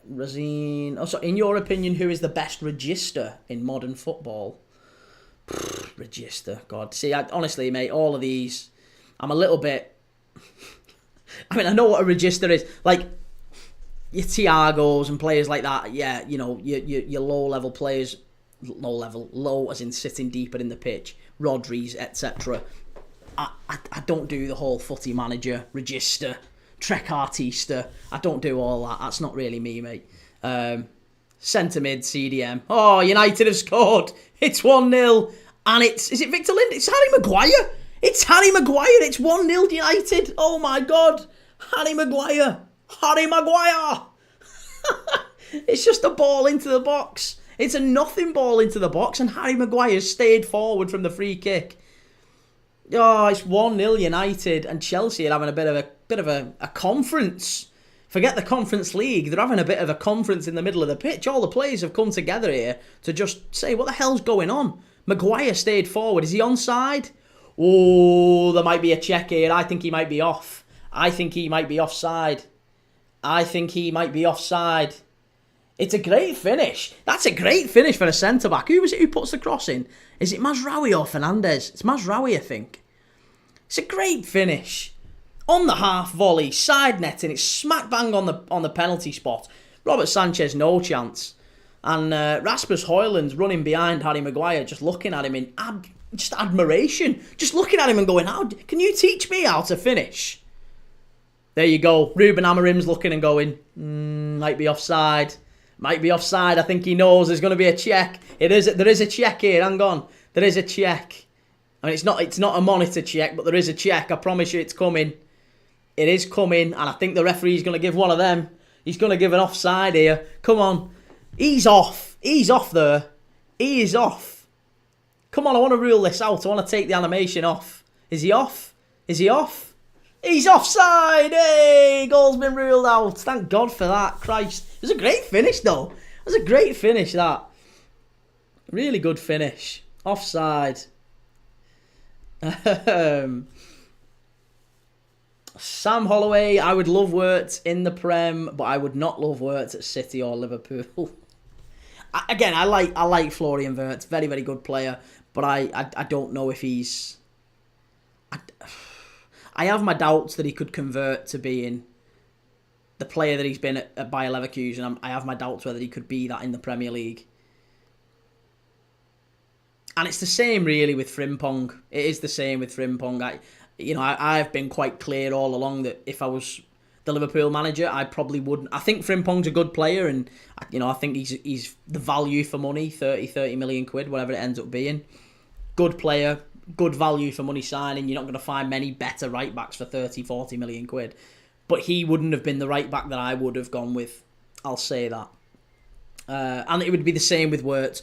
I like Florian Wirtz. I'm not sure that Liverpool have a real chance of getting him. And if we're going to spend 150 million quid, I don't know if he's a player that I would go for. I would spend that money elsewhere. But that's why Arne Slot is the manager of Liverpool and has won a Premier League title and I haven't. So maybe we should bow down to the man who's probably going to win the Manager of the Year award on that one. I think most Liverpool fans will have an opinion on it, but they'll also say, do you know what?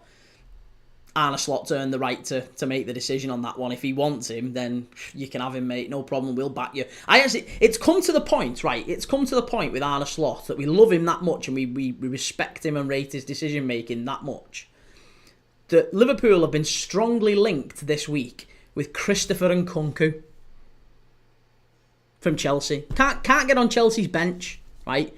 Can't get on Chelsea's bench. I've seen in the last couple of days loads of Liverpool fans posting compilations. Not just like random Liverpool fans. I'm talking about Liverpool fans that I respect, that I follow on Twitter, that I've seen, posting good stuff over the years, and I value their opinion. Posting clips of Nkunku and saying, wow, he could be a good fit. We liked him at Leipzig. He was a really talented player. Could he get back to that? I think that would be a decent signing for us on the cheap. He obviously hasn't worked out at Chelsea, but imagine Liverpool were to take another bench player from Chelsea and turn him into a worldie, or turn him into a competent player. And Nkunku to Liverpool, there are rumours doing the rounds on that one. He might be a cheap pickup for us. Would it be better to bring Nkunku off the bench than Chiesa? I think so. I'd rather Nkunku than Chiesa. Do you think Cunha is going to Manchester United? Depends if they win the Europa League or not. I think if they win the Europa League, everything changes for Manchester United in terms of who they attract, who they can attract, who they're able to attract. And that's it. I don't think there's... I don't know. I don't know. Tottenham, Chelsea and Man U spend stupid money. That's true. Sam Holloway, I've just seen that you can zip line from the top of the away stand at Newcastle to the pitch. I wouldn't fancy that. Christ, have you ever been in the away stand at Newcastle? It's like that. 0 Everton Stadium name just dropped, mate. I know, we were talking about it earlier. Everton's new stadium, by the way. If you haven't heard the name, if you haven't heard the news that broke a few hours ago, Everton have named their stadium the Hill Dickinson Stadium. Hill Dickinson Stadium. Hill Dickinson, by the way, that's who sponsors Everton Stadium. They are the 46th biggest law firm in the UK as of 2021. So, not massive. It's not as exactly a prestigious brand, and it sounds a little bit funny. Kean Groves, thoughts on Rodrigo to United? Rodrigo's not going to United. Come on. Let's get real. Let's get real, United fans. Come on. Rodrigo's not going to United. Do you think Maguire... I do think Maguire needs a position change, says Sam Holloway. He's more dangerous than Xerxes and Højlund in the box. Well, he wouldn't be the first centre-back, would he? He wouldn't be the first centre-back to go forward and start playing regularly up top. It does happen. Does happen.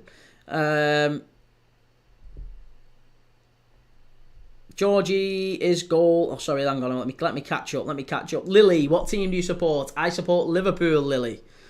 I'm a Liverpool fan, but as you probably tell by watching the channel so far, we support... Well, I'm a football fan. I'm a football fan first and foremost. I've got all... I watch football every single day on this channel. We do more watch-alongs on this channel than any other football channel, any other, right? Mark Goldbridge, if you know Mark Goldbridge did 16 watch-alongs last month. I did 16 last week. So if you're talking volume, if you're talking quality, it's right here. Premier League Dad, YouTube, TikTok, Twitch, X, Facebook, Instagram. My name's Key, and we watch football on this channel. We watch all teams. We watch the Bundesliga, La Liga, Championship, Premier League, Europa League, Champions League, Conference League. We watch Serie A. We watch the SPL. We watch football, all sorts of football. In fact, on May 24th, it's the first time, May 24th, that we won't be doing a game. Because there's no games on May the 24th this month. Apart from, like, the Algerian under-21s league. And there's actually people on this channel saying I should try and find a stream or something. Try and do a watch-along in some way, shape or form. So that's the sort of channel we are. We've got regulars on here from around the world who watch us. All sorts of fans. And, yeah, if you love football, this is where you need to be. Jaden Thompson, 23 days. There you go. Jaden's been watching us 23 days in a row. Super fan, Jaden. King Sloth, are you watching a game? Yes, we are watching a game, Jaden. King Sloth. King Sloth, we're watching Chelsea v Man United. It's 0-0. Harry Maguire's just had a goal disallowed. And if you want the more professional look and feel with a scoreboard and a clock and the team names, and when a goal goes in, you get an animation pops up. Get over to YouTube, search Premier League Dad. Chelsea, whoa, what a goal that would have been. Reece James from the edge of the area, half volley, smashed it. Did Onana get a touch on that? Did that hit the post? That was an unbelievable strike. Think Benjamin Pavard in the World Cup for France. I think it hits the post. It does. It smashes off the post. Oh, it was a wonderful strike from outside the box. Really cuts across it. That's a great effort from Reece James. About 25 yards out, and it smashes the outside of the post and goes behind. Sam Holloway, Arsenal had that link to Nkunku a couple of weeks ago too. United has it as well. Must be an illness out. Kingsloft, that offside was a joke. Listen, it happens, mate. It happens. Daniel, Liverpool was on the shortlist before the signing of Nunes to be a Firmino replacement. Yeah, and Nkunku has been, hasn't he? And Nkunku's long been a replacement there. Lily, what Premier League team do you support? Liverpool, sorry. Why is Tell trying to square up to someone? Are you watching Spurs, Reese? I didn't think you'd be watching Spurs as an Arsenal fan. Daniel, I didn't hear the Eredivisie mentioned, the disrespect. And do you know what? And I do want to watch the Eredivisie. The problem is, I think it clashes with one of the other big games that we've already got in the schedule. But yeah, Ajax have thrown away a 9-point lead at the top of the Eredivisie by drawing with Groningen the other day. And now PSV, there's still quite a few games left, but PSV have got a real chance of... Well, there's not a few games left. It's the final game, isn't it? Next, I don't know where I've got that from. But yeah, PSV have got a real chance to win the title after being 9 points behind. Jordan Henderson throwing it away. Liverpool for life, May 24th. Sheffield United v Sunderland. Yeah, we're going to be covering that one as well. The Championship playoff final. Really looking forward to that. Razine, honest opinion, is Mark Goldbridge biased? Is he biased? I don't know. I quite like Mark Goldbridge. Yeah, I quite like Mark. He's the gold standard, isn't he, in terms of watch-alongs? But yeah, as a Liverpool fan, I think he gives quite an unbiased, objective view. I'm sure there's some things he's quite honest that he hates Liverpool because he's a Man United fan.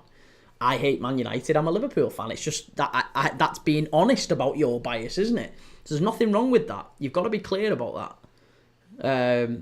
The only thing I would say about Mark Goldbridge is that he does the overreactions, doesn't he? When there's a goal that goes in, he'll shout and he'll scream and he'll say, "Yes, get in there!" and do the whole, banging the desk and all that. I don't know anyone who reacts to goals like that. But some people evidently like it. I mean, he's got millions of people who follow him, so good luck to the guy. Seems a nice enough fella. Sam Holloway needs to get some sub stickers up. I know. I don't really know what I'm doing with that, Sam.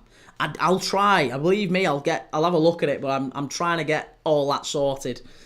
Liverpool for life. I swear you said there was no game on the 24th, or did you say a different date? 24th and 27th, there's no game.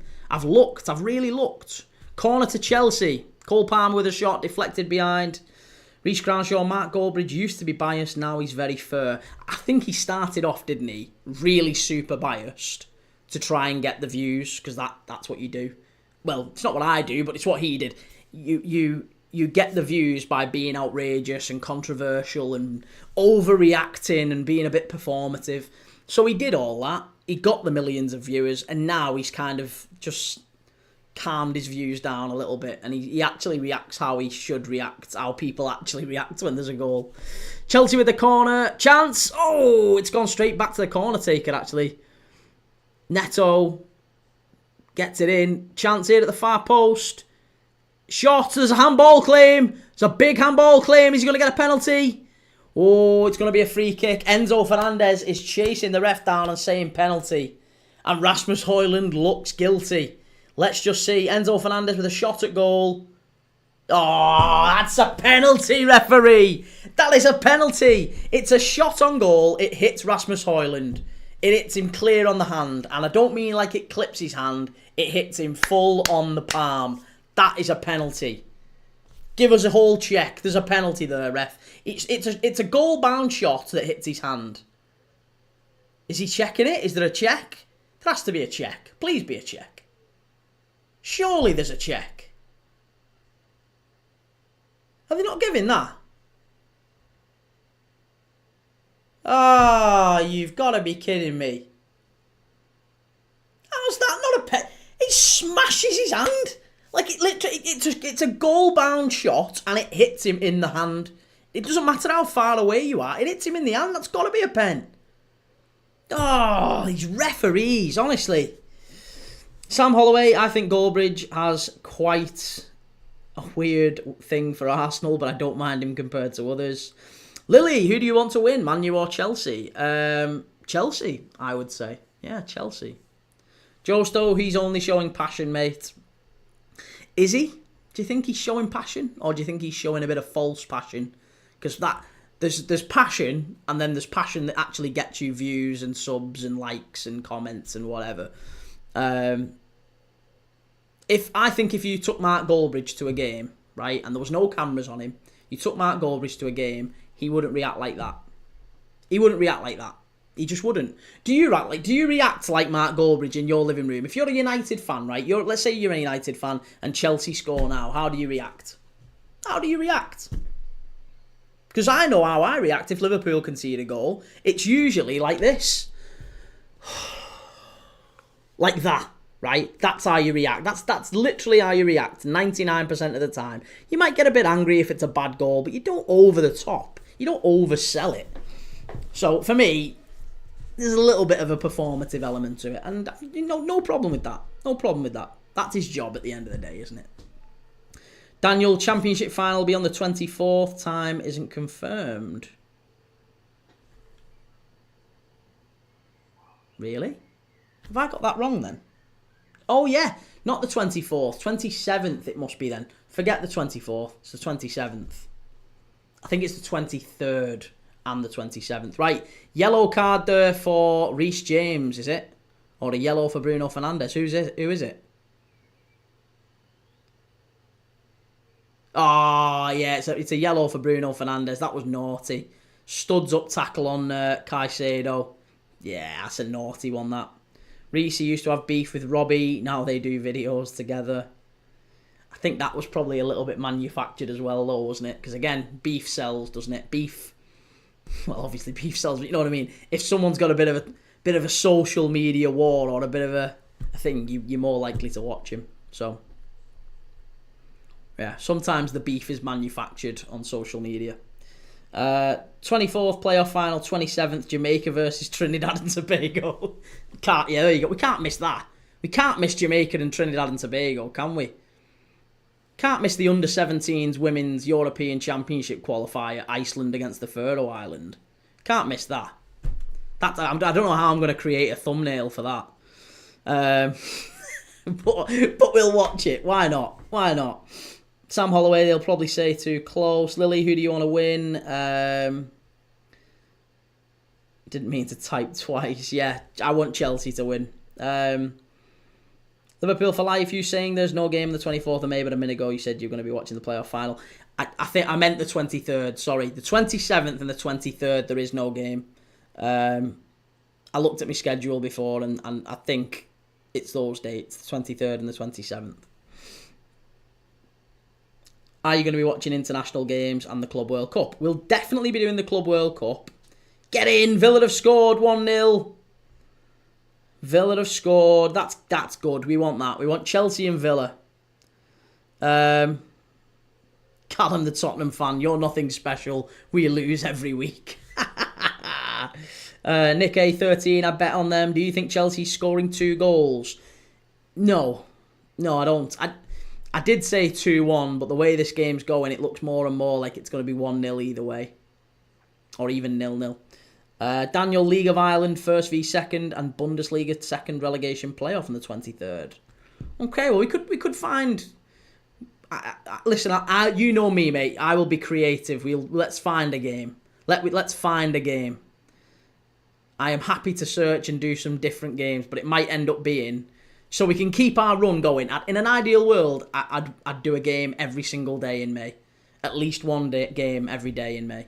Because then we can maintain that, can't we? But it might end up being on like the 27th, we're doing like the Albanian Reserves League. Right, there you go. Villa's goal has just come on here. Who was it who scored? Oh, Ezri Konza, get in there. No thumbnail needed for Jamaica. The title would bring in thousands as it is. Let's do it. Let's do some random one.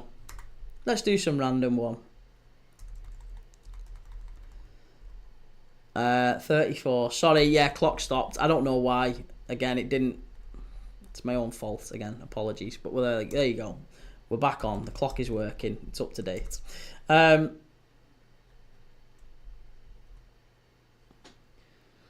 23rd of May, Lask versus Altac.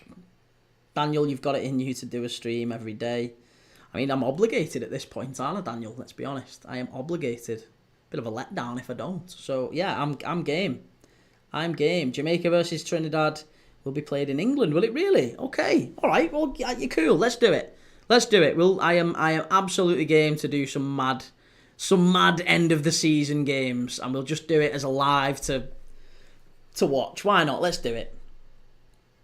Nick, I bet Villa win under 3.5 and Chelsea win 2 to 4 goals in the match. Mate, I don't think there's going to be 2 to 4 goals in this game. I really don't think there is. Callum Tell is quick. Villa goal. Kieran Baines. Sorry, 1 second. Just trying to catch up with the chat on YouTube.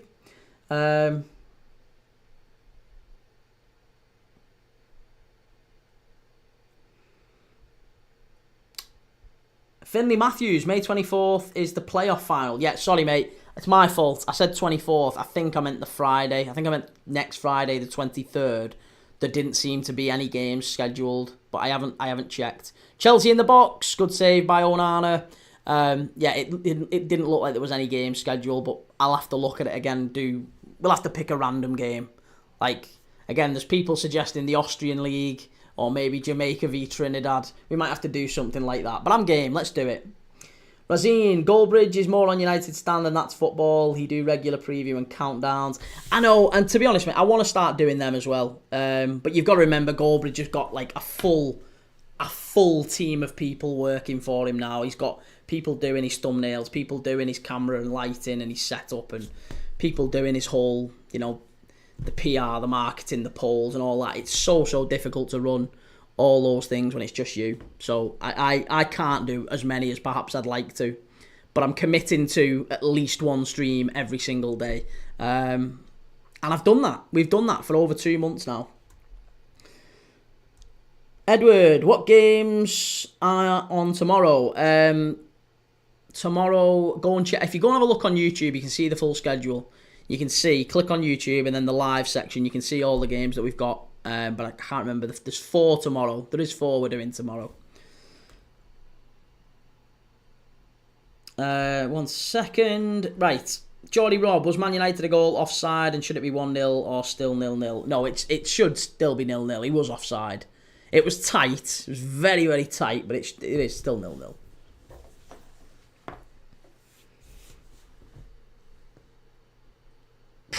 No, I'm not doing the Soccer Aid stream, Edward. I'm not doing the Soccer Aid stream. It's ridiculous. I'm not getting involved in that. Honestly, I'll only ever do... Pre-season friendlies is a real raw one for me because I don't really know if I want to do pre-season games, but I don't mind. I don't mind doing pre-season. But I am not... There's 2 things I'll never ever do on this channel, ever. Don't want to do Soccer Aid, and I don't want to do Ballers League. Ballers League, never. And I'm also not doing the YouTuber versus whatever it was called, Sidemen versus thing. Not doing it. We're not doing them celebrity friendlies and whatever. It ain't happening. Ain't happening. Don't care if it's for a good cause. I'll pay the money myself not to do it. Whatever it would raise, I will find a way to raise it and do it myself. I'm not doing a live stream on celebrities doing footy matches. Competitive matches only on this channel. Chelsea knocking it about round the back. There's only 7 minutes to go here. Doesn't really look like there's anything. There's no effort to push forward from either team. Edward, I get Baller League, but don't you watch Soccer Aid anyway, bro? I haven't watched Soccer League. I haven't watched Soccer Aid in probably years. I mean, you're talking the very first Soccer Aid, and there was one, the one where Woody Harrelson scored a penalty when it was like proper celebrities in it. Do you remember when they had Diego Maradona and obviously they had Diego Maradona, they had Woody Harrelson, Will Ferrell, like there was proper Hollywood stars in it. That made sense. Now, like you're trying to get Serge from Kasabian and Ralph Little onto a footy pitch because they can play a bit. Mark Wright from The Only Way Is Essex. It's that. Sam Holloway, okay, so you're still up for England under 18s versus Brazil under 18s blind football then. Can't wait. Yeah, listen, we'll do all that, of course, because that's still competitive. I don't mind. We'll do the Olympics and we'll do the Paralympics because those are still football competitive matches. Yeah, I'm game for all that. No problem. As long as they don't clash with quote unquote proper football, you know. I'd rather do Premier League games than the Olympics, obviously. I'd rather do Premier League games or La Liga than pre-season matches. There's always going to be a hierarchy. But I'll rather do no games than Ballers League. Ever. All Legends games, yeah, Edward. Not Legends games. Legends games, Soccer Aid, Ballers League, Sidemen, no chance. Never doing them. Ever.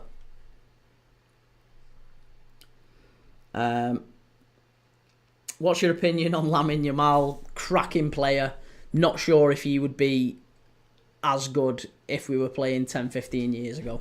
If he was back playing way back when it was Messi and Ronaldo and co, maybe that's just nostalgia, but I don't think he's as good. And I think that the overall standard of football has dropped in the last 2 to 3 years. Maybe the last 3 or 4 years. It's significantly fallen off. Sam Holloway, I expect to see one blind football game watch along on this channel. Okay, we can make that work. We can make that work. I don't know when is the next Paralympics?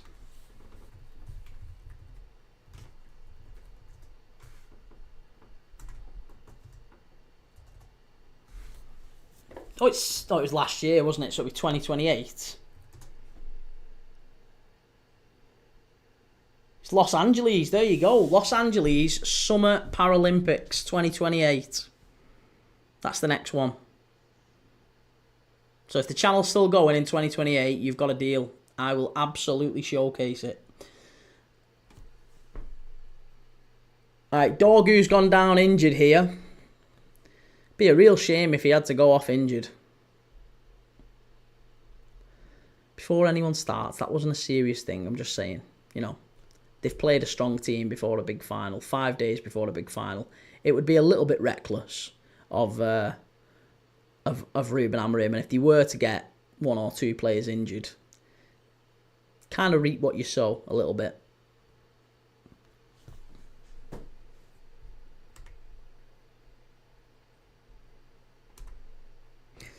Callum, Yamal is good, but what if he came to the Prem? Would his quality still be there? Look at Haaland. Well, Haaland's been brilliant, hasn't he? Haaland's been great in the Prem, and he was great in the Bundesliga, but it doesn't always translate like that. There's a lot of players who were fantastic in the Bundesliga, came to the Prem, didn't do well. I mean, and Nkunku's probably one of them. There's a lot of players, and you can say the same. I think Victor Gyökeres will be looked at as one of them as well. He's got 95 goals in 100 games for Sporting Lisbon. I think he'll come to the Prem at some point and just be okay. I think he'll go and he'll be a reliable centre forward, but I'm not sure he's a massive upgrade on Kai Havertz, to be honest with you. Callum, who is injured, Reece James, would you believe, is the one who's looking like he's going to be going off here. It was a collision between Reece James and Dorgu. Dorgu went down, stayed down, looked like he was possibly going to have to go off, but Reece James has stayed down longer, and he's now looking over to the bench, and it might be that Reece James, captain for the day, Reece James, could be going off injured for Chelsea here. Edward, what did you think of Edgar Davids? Liked Edward, yeah, good player, Edgar Davids. Sam Holloway 83, put it in the diary. I'll start work on the YouTube thumbnail now. Blind football 2028, we'll do that. George, score, it's 0-0. It's 0-0. Chelsea 0, Man United 0. We're just coming up to half-time, and we're obviously going to have a switch over at half-time to Aston Villa Tottenham, which is 1-0, by the way. That one is in the second half. That one kicked off a full 45 minutes before this one. So we're in the last, 15 minutes or so of that one. Sam Holloway, injury for Chelsea. Who else other than Reece James would it be? That's sadly always the case, isn't it? I feel sorry for Reece James a little bit. I've got to be honest. I feel sorry for him.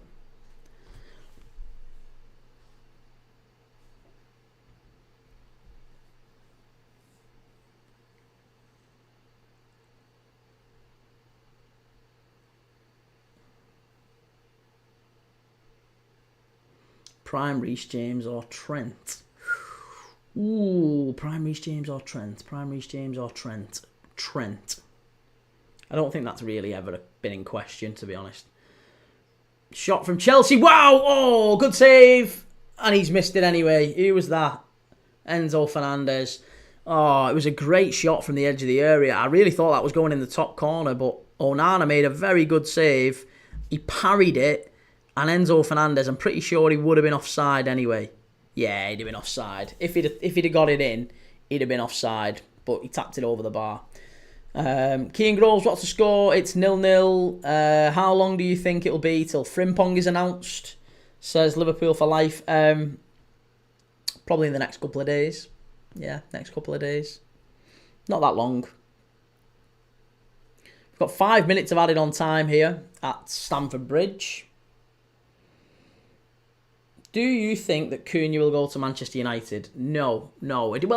It depends if Manchester United win the Europa League or not. If Man United win the Europa League, then possibly yes. If they don't win the Europa League, I think there's a very good chance that the list of players that Manchester United have it completely changes if they don't win that Europa League. If they win the Europa League, then all of a sudden it's Aston Villa. What's going on in the Villa game? Shot from the edge of the area. 2-0 Villa. It's 2-0 Villa. Why has no one told me that? Who scored it? Was it Kamara? I think it was Kamara. 2-0. Yeah, so the list of players United get is like this if they win the Europa League. And you basically could scrunch that up in a ball and throw it in the bin. If they don't win the Europa League, they've got a completely different list. Apparently the rumours doing the rounds are that Liam Delap, he's been relegated with Ipswich Town. He's not exactly an absolute star signing, but even he is saying that he's waiting on Manchester United to see what happens with them in terms of European football next season to decide whether or not he wants to go there. That's Liam Delap. So yeah, I think United are going to have to reimagine that whole list, and their targets are going to feel very, very differently about them if they win the Europa League compared to if they don't. No one's going to have committed to signing for Manchester United yet. Right, let's catch up with the others. Sorry. Kean Groves, who will Man U sign in the summer? Well, again, there's talk about Cunha, there's talk about Delap, there's talk about them going out and getting various goalkeepers to replace Onana. Apparently, Ruben Amorim has gone and said to the United board that I want a new goalkeeper. They're not going to write it off. They've paid £50 million for Onana. They aren't going to go and write that off. He might want a new goalkeeper, but doesn't get, and I don't think he is going to get. There's no way that Manchester United board will sanction signing off on a big loss like that one. There's just no way. It's too big of a loss for him. Right, it's a corner to Chelsea here. We have roughly 90 seconds left in this half. About 90 seconds to go. Sam Holloway announced as in by Liverpool or by a here we go. Probably a here we go. Allegedly, where we're up to with Frimpong is that Liverpool have completed personal terms with Frimpong. Everything is agreed with the player, and it's just Liverpool and Bayer Leverkusen hashing out the payment terms, the instalments, because Liverpool want to pay whatever it is, 35 million quid. And we're just working out whether or not we can pay that over the length of his contract, which is pretty standard practice now in football, that clubs will pay it over 4 or 5 years that the player is with them. So actually, he only ends up costing us £5-6 million a year. That's a foul, referee. That should have been. It's going to be another corner. There's another corner to Chelsea. KMC, not think Frimpong will take too much of Salah's area. Very different to Trent. I think too much is made of that, mate. Too much is made of that. There's a lot of rival fans saying that Frimpong can't defend and that he's more of an attacker than a right back. Frimpong has played right back a number of times throughout his career. He was right back at Celtic. He's played right back for Leverkusen. He's played right back for the Dutch national team. He's a very experienced right back. Xabi Alonso has asked him to play further forward an awful lot of times, and he is a good attacking fullback. And he has played wing back as well. But I think he has better defensive stats than Trent. Right, it's half time here.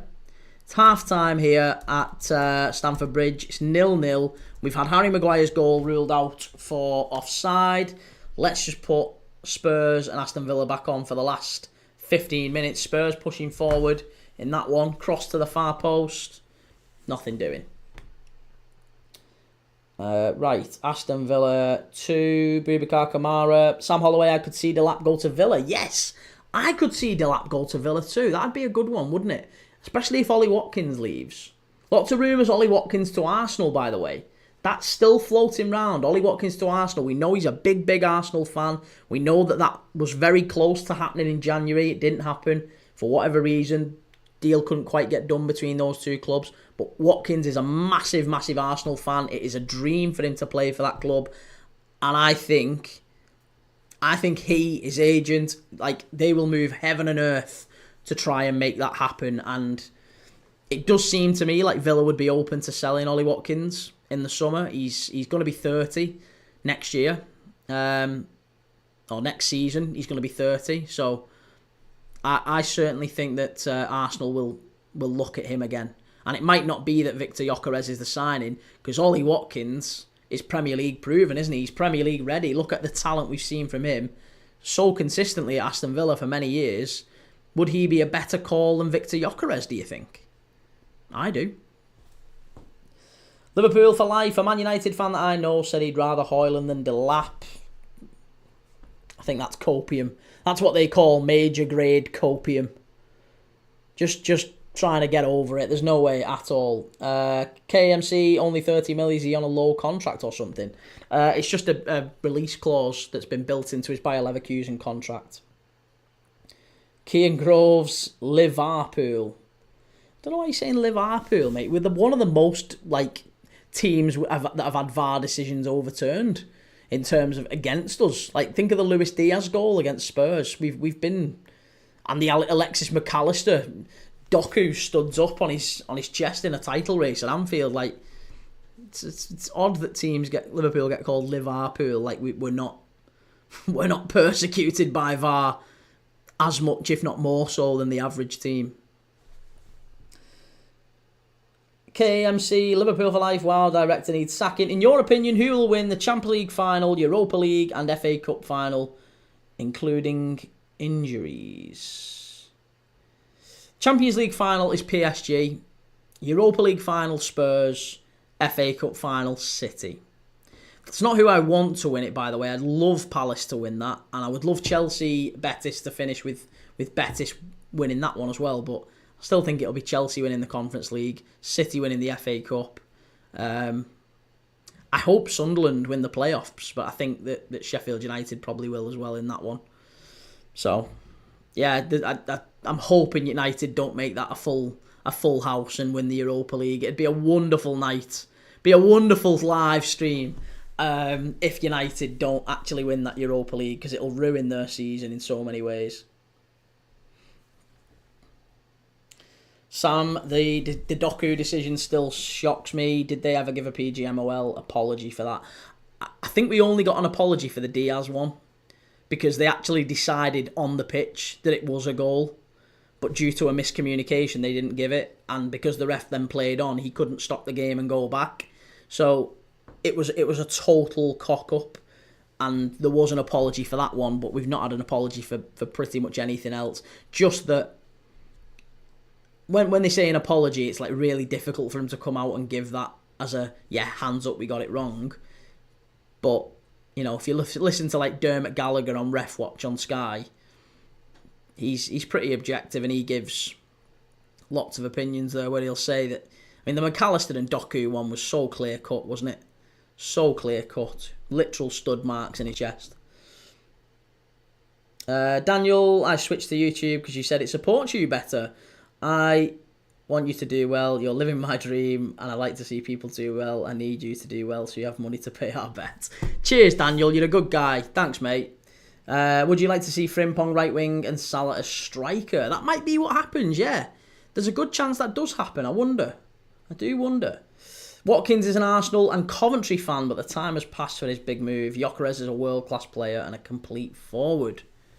Do you not have a little bit of a concern with Gyökeres, though, about his record and maybe the ability of players to transition from Premier League to Premier League? Does that not? I mean, Darwin Núñez, again, is a prime example of that. Callum, don't say Man United winning the Europa League. Daniel, I enjoy the Spurs not winning the trophy joke. I would love Spurs to win it, Callum. You know I would. I'm a Liverpool fan, of course. I would love Spurs to win it. But there's a part of me that thinks that they won't. Yeah, I think United, just a little bit like the Jamie Carragher thing. I think United have got the pedigree, and as much as I think Spurs have got the Indian mark over United, they beat United 3 times already this season. They've knocked United out of a cup competition already this season. They beat you home and away. United haven't beat Spurs since 2022. I think the starting 11, Gary Neville did it himself. Gary Neville said if you were making a combined Spurs Man United 11, he'd probably only put Bruno Fernandes in that. So all of the points point towards Spurs winning it, and because of that, I think United end up doing it. And it's horrible. I hope they don't. I really hope they don't. Liverpool for life. Who do you think wins the League One playoff? I think Charlton and Nathan Jones, actually, after that nonsense with Nathan Jones last night on the touchline. Yeah, I do think they will. Leyton Orient would be deserving winners to go up with. Charlie Kellman's probably been the best player in the league this season, so Charlie Kellman going up to the Championship would be nice and the right thing for them. But yeah, there's a part of me that thinks Charlton. I've thought Charlton for a while. CB, do you think it was a handball? Yes, I do. I do think it was a handball. Rasmus, I do absolutely think it was a handball. It's a goal-bound shot from Enzo Fernandez. It is on target, and it hits Rasmus Højlund's hand. Now, irrespective of what you think about his hand being in a natural body position, or it was very close, or anything like that, we was told that doesn't matter. We was told that does not matter. We was told that it's based on if it's goal-bound and your hand blocks a shot, it's a penalty. We was also told that if your hand plays any part in a goal, it's a handball and the game will be stopped and it'll be ruled out. Whether you mean it, whether there's intent, whether it's close to the shot or whatever, it doesn't matter. So for me, I don't understand why that wasn't brought back. And it probably shows, given the amount of football that I watch, I'd like to think I've got a pretty good grasp on the rules in football, but I don't understand the offside, the handball rule. Clearly, I don't understand what it is. So it needs some work. If the layman, if the average man in the street that watches as much football as I do doesn't understand the handball rule, can't be many of them that do.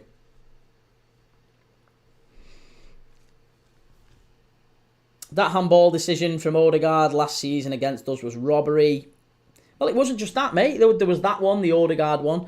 The Garnacho one against Athletic Bilbao in the first leg for United. He controls it with his hand just before the penalty. Changed the entire tie. I'm not a fan of Dermot Gallagher. Still feels he's scared to disagree with the PGMOL. Pointless for me. I'd love United to win it since I'm a United fan. Ref Watch is one of the most pointless shows ever. United playing very well. Not bad for 16th, eh? You're not playing very well. You're playing all right. KMC, worst handball ever was the Middlesbrough Man U one. Which one was that? I don't remember that. Was that a while ago? I've missed that one. No skill, Aaron. Don't group Garnacho in that. Garnacho's one was handball, mate. You know it, Aaron. You know it. Daniel could be a concern, but I've seen him live plenty. He has Champions League experience of England and plenty of international goals. Okay, I think we're going to agree to disagree on that one, Daniel. We'll remain to be seen. Look, I'm sure I'll still be here at some point next season, so you can laugh at me if I'm proven to be wrong on that one. Colin, the Tottenham fan, there's a part of me that Spurs won't look at us this season, but full belief. Mikey Moore's down. Son has been great today. Yeah, he has. He has. Barry Ryan, would you only put Bruno in?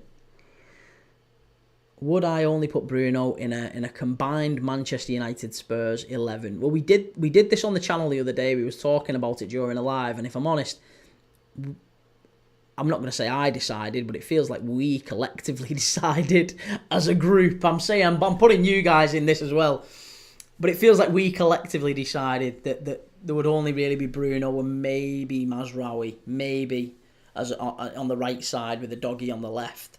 You know, Spurs fans would argue that Jed Spencer's had a really good season. I think he has, but I think Mazraoui's been a good signing for United as well. There would probably only be Bruno and Mazraoui for me. The rest is entirely Spurs. I don't think there's another Manchester United player that gets in.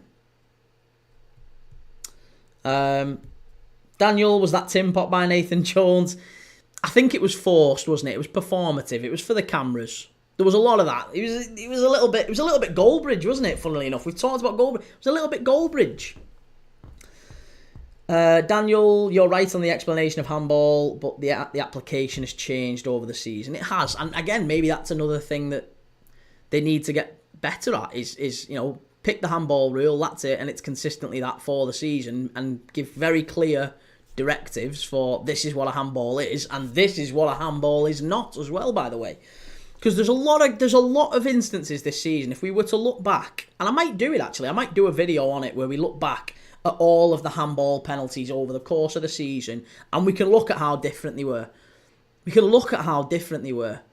That might be something for the off season. To be honest, I might do that when the season finishes. We'll look back at every penalty decision that was given for handball in the Prem this season, and I guarantee there'll be so many that you'd question and think, hang on a minute, that was given and that wasn't. Like, you know what I mean? There's so many just hypocrisies and inadequacies in the rules. Daniel,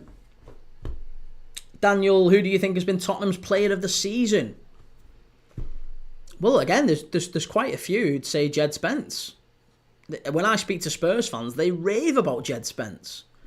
I like Maddison as well. I think James Maddison's had a good season. It's really unfortunate that he's ended the season the way he has. He's injured, he's missing the cup final. So, yeah, I personally would say Maddison. I think Jed Spence has been very good as well.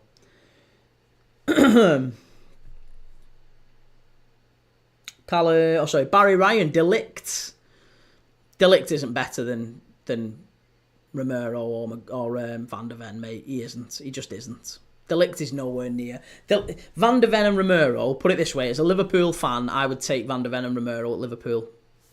I don't think they'd get in over Van Dijk and Canate, but I would take them. I would have them as third choice. They would be there. I would love them, actually. They'd be perfect signings for Liverpool. Delict I wouldn't have on our bench. Daniel, 15 years ago, handballs were never contentious, or am I wrong? I don't think you are wrong, but I think a lot of that was probably the lack of VAR, wasn't it? And we didn't have... So, and if it hit your hand, it was a little bit of, was it deliberate handball? It is when the Premier League started bringing in body shape, and they started talking about it, didn't they? The PGMOL probably overcomplicated it by saying intent, was the shot on goal, has it directly interfered with play, like was it a pass through on goal and you've gone like that, was the movement of the ball, movement of the hand, body shape, distance from the pass or distance from the shot, so like have you got time to react and move your hand out the way, all of that, and because they've complicated it now, nobody really knows whether it's an handball or not. Spurs clearing it away here. It's still 2-0. We're heading into... We've got 6 minutes of added on time. We're 2 minutes into that. Callum, Tottenham, player of the season has got to be Maddison, Son, Johnson or Spence. There you go. Yeah, Maddison or Spence would be the two standouts. Ben Twist, Nathan Jones is the partridge of football management. I like that expression. Yeah. Daniel Romero is a bozo, clumsy and a hothead. He's only decent for Argentina. Hothead I would agree with. But I quite like that. I'd like a little bit of that for Liverpool. Feels like we've not had so much of that recently. Since Andy Robertson's kind of tapered, he's tempered in his old age.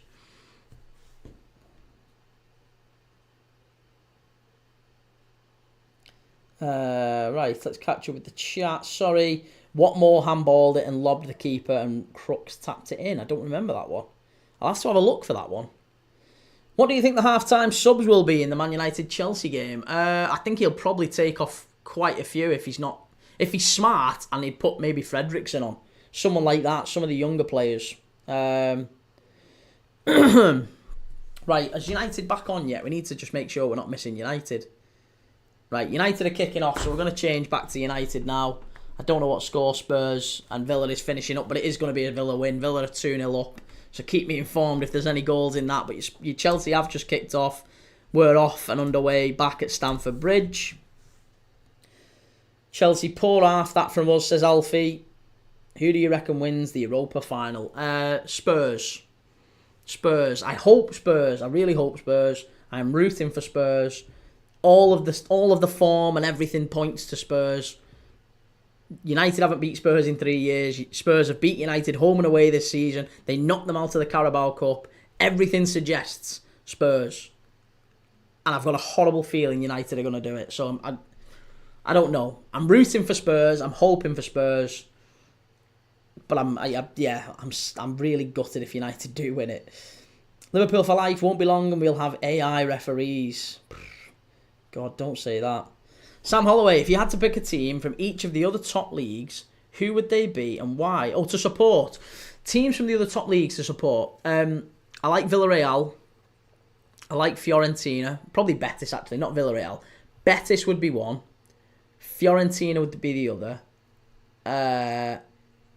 Bundesliga, I like Bayer Leverkusen. I do like Bayer Leverkusen. So I'd probably go Bayer Leverkusen. France, Auxerre. I like Auxerre. And I like Auxerre because of the story around Auxerre. If you go and have a look, if you've got any time, I implore you, go and have a look at the story around Auxerre and Giroud and Djibril Cissé and all that sort of thing. Unbelievable club. So I like Auxerre, yeah. So I'd probably support Auxerre. Plus, I really liked Auxerre's kits. If I could get a kit from any time, I'd get the Auxerre kit with the PlayStation front that Djibril Cissé had in like 2003, 2004. Here's Cole Palmer coming forward. That's a yellow card and a free kick. Harry Maguire. Or is it Bruno Who's he booked? Casemiro been booked. Free kick to Chelsea, edge of the area here. So who have we done now? We've done France, Germany, Italy, Spain. Who am I missing? Portugal. Who would I support in Portugal? I've been to Porto. I didn't like Porto. Probably Sporting in Portugal. And in the Netherlands, I would support Feyenoord. Even before Arne Slot, I always liked Feyenoord. I liked Dirk Kuyt. I always liked Feyenoord. Daniel, Liverpool's calmness has contributed to them being top of the league.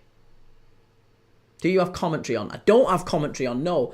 And do you know what? I don't have commentary on, in part because when I did have commentary on last night, the numbers of TikTok and everything dropped. The numbers dropped. We was pretty steady around like... We used to have, honestly, up to 1,000 people watching us on these live watch-alongs on YouTube and just on TikTok, sorry. Just on TikTok, we'd have up to 1,000. But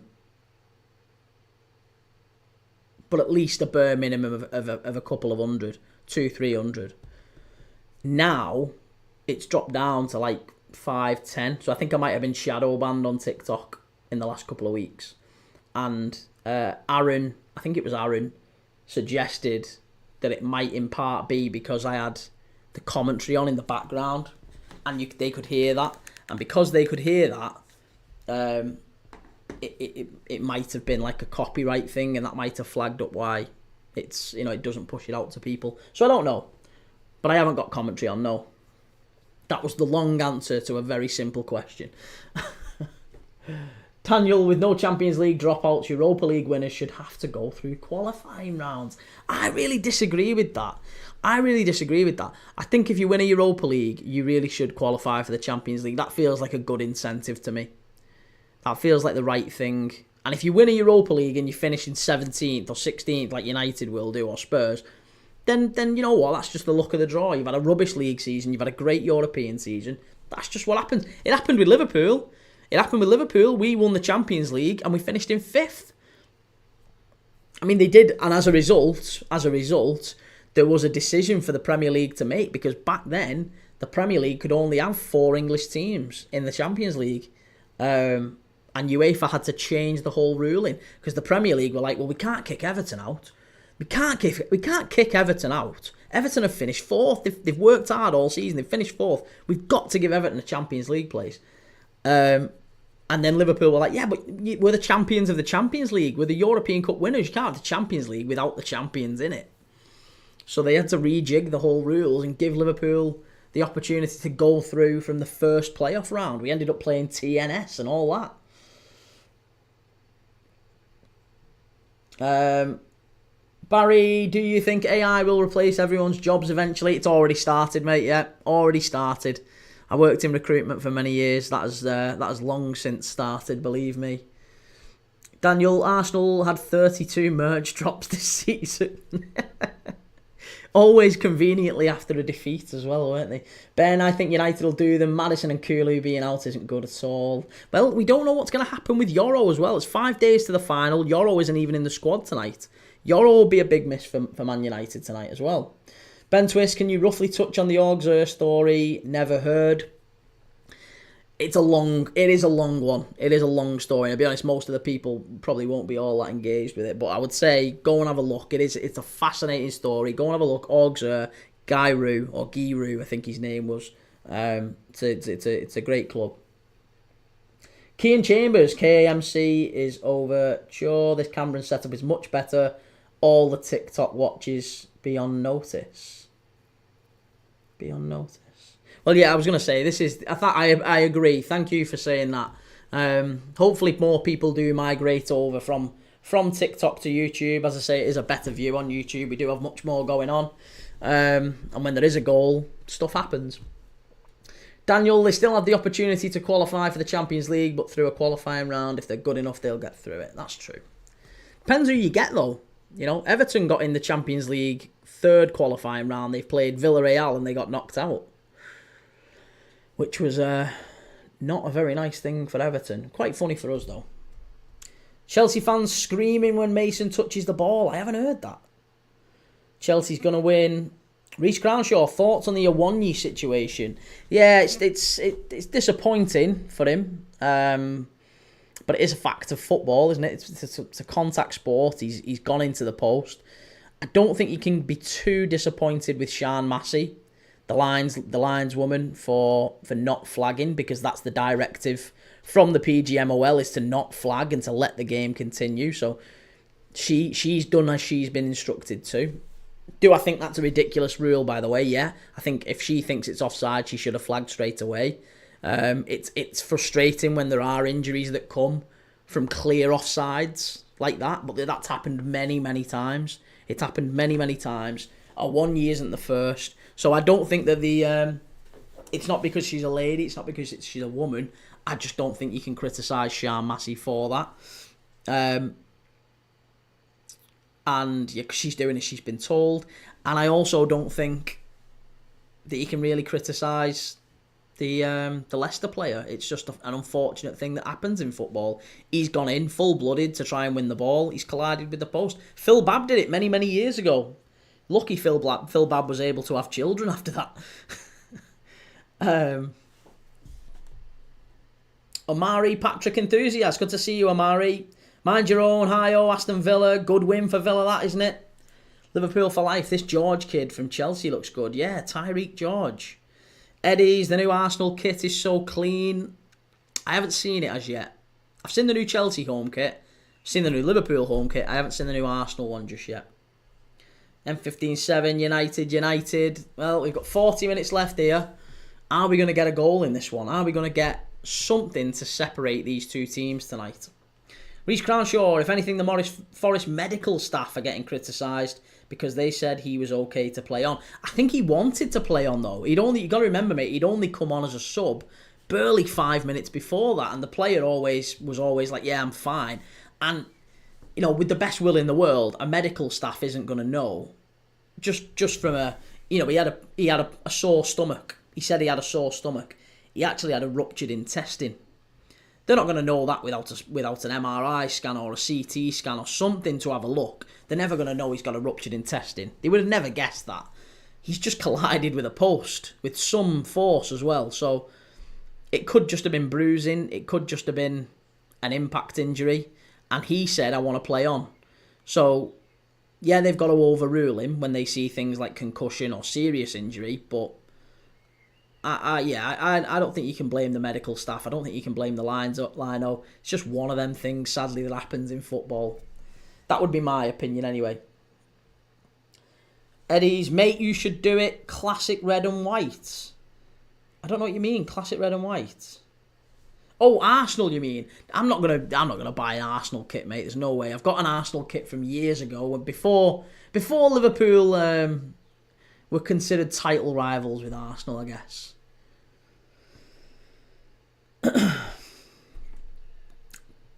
Daniel, it's sad watching the big French clubs drop out of Liga and Bordeaux and soon to be Lyon. Yeah, mate, it'd be really odd if we don't see Lyon.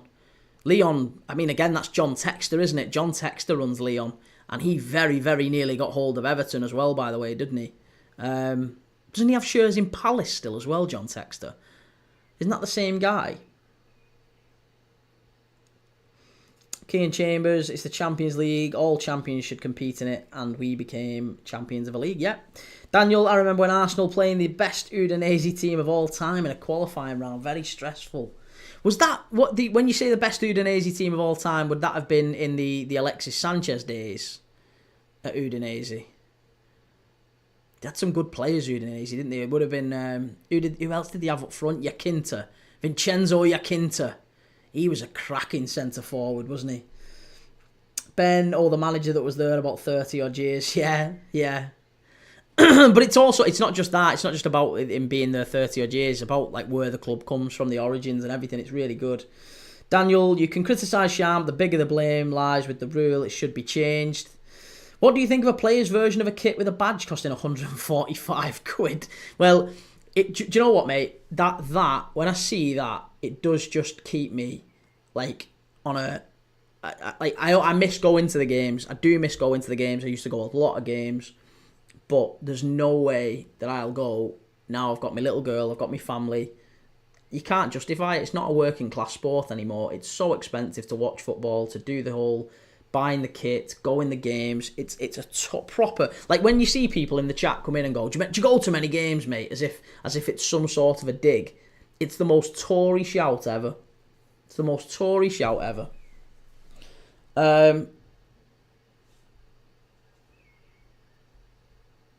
JP, how many chicken nuggets do you reckon you could eat in an hour? Ooh, that's a good question. Do you know what? I reckon I could maybe go to 40. I think one box of 20 is a lot though. I think I've decked a box of 20 before. Usually after a night out or something, but you could probably get to 40, but you'd feel sick. If it was like an eating contest, maybe. Daniel, poor assessment by the med staff. If they'd touched it, they would have seen him squeal. Maybe, yeah, okay, well, maybe. And maybe they did, but again, it could be bruising, it could be an impact thing. You never know. It's going to be hard to diagnose a ruptured intestine, like, on the pitch, while the player is saying he wants to remain on, and therefore his pain can't have been incredibly bad. I don't know. Thankfully, he's got it treated and he's fine. He didn't go into a coma as well. He made it sound a lot worse. He got put into a coma while they operated on him. So, yeah, I think they made it seem a lot worse than it actually was. to try and downplay the whole Marinakis situation. That was classic PR control from Forest. Daniel, Alexis Sanchez, Di Natalia, Luis Muriel. Yeah, Muriel. I forgot about Muriel. If Arsenal win the league next season, you should get an Arsenal top with Arteta on the back. Get to shite. No way. I'll get an Arsenal top and it can go on the SOS. The shelf of shirts. It can go on the shelf of shirts behind me. We'll get an Arsenal kit next season if they win the league. But I've already said if Leyton Orient go up, that's got to go on. So I've got to put Leyton Orient behind there. I can't remember what else we said has got to go behind there. Did we say Newcastle? Newcastle's got to go behind there as well if they get Champions League football. So I've got to change all 8 shirts next season. So we're going to have to make a decision on some shirts. Kean Chambers, the saddest to see at the moment is the big German teams that have fallen out, a couple with 40,000 seaters. Yeah, your Hamburgs and... Nuremberg aren't doing so well, are they, anymore? Daniel, I have to wait till the end of the season to buy kits now. Honestly, mate, best place to buy kits is if you look at, you're better off going to car boot sales and Vinted and places like that, getting them second hand. You can get good kits in charity shops and things nowadays. So yeah, I've not bought any charity shop kits for a while because I've not needed to. I don't wear kits, but you can find some good ones if you're looking for kits. The only real wearing the whole this season's kit and all that sort of thing just doesn't really appeal to me all that much anymore. Does when you're a kid. I'd do it for if I have a little boy or if my little girl gets into football, I'll probably do it for her and get her all the new kits and all that because that mattered to me when I was growing up when you're in school. Stuff like that, but not once you get a bit older. Oh, that's a penalty, referee! That's a penalty, referee! He's give it! He's give it! He's give it! Onana is screaming, Maguire is screaming. It is a penalty. Tyreek George, it's a ball into the channel. There's going to be a check on this. There is going to be a check on this. Kavanagh is going to give a check. Onana is absolutely raging. This is going to be a penalty to Chelsea. Tyreek George, does he get the touch first? Oh, he does. He does get the touch first and he does get cleaned out. That's a penalty. That's a penalty. That is a penalty. I'm sorry. That is a penalty. Sam Holloway, you see Sampdoria got relegated from Serie B.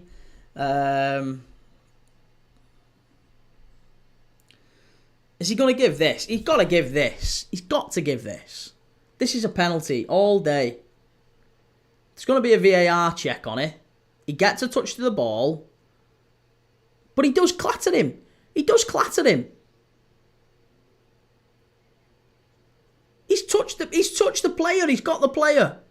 Oh, here we go. VAR. He's going to go and have a look at it. Ah, here we go. This one's going to get ruled out as well, isn't it? This one's going to get ruled out. Sam Holloway with adrenaline not play a big part in that too. Yeah, and look, and they've got to sometimes protect players from themselves. I understand all that.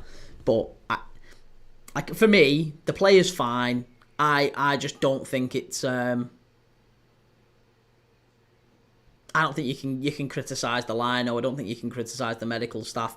I just think it's an unfortunate thing that's happened, and there's not really a lot of lessons to be learned from it, if I'm dead honest. Right, here we go. Here we go.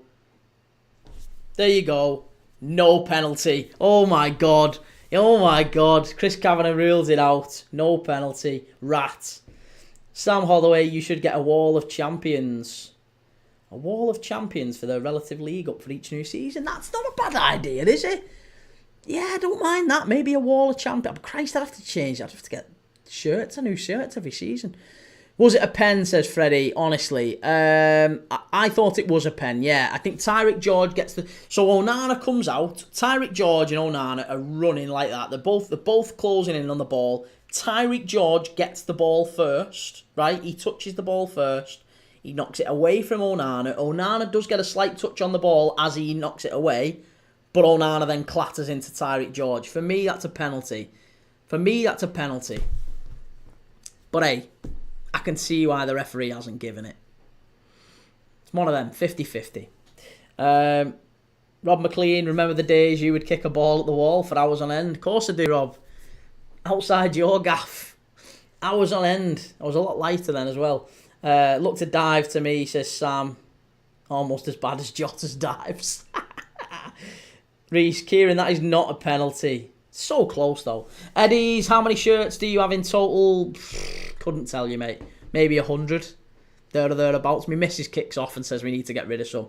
But I've got maybe 100 there or thereabouts. Reese, he does not clatter into him. His arm slightly touches his leg. Yeah. And if you're running at pace like that and someone's arm brushes your leg lightly, you'd go down. We've seen penalties given for worse than that on Saka, for less than that on Saka. See, Arsenal fans can't trust them.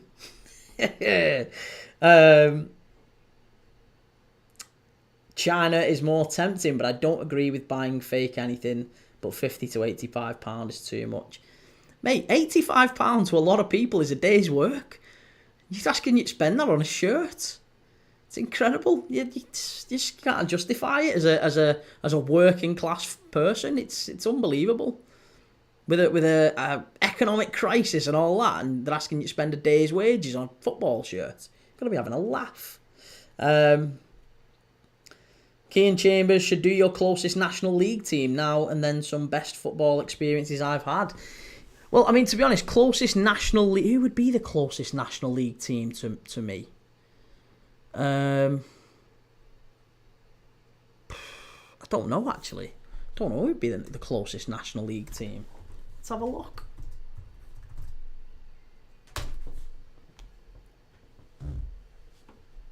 Oldham, Rochdale.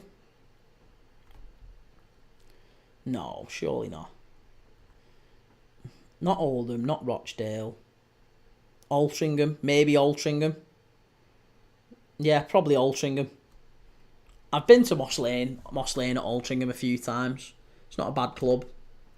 New owner at Coventry has doubled season ticket prices in his first season. I can just manage it now.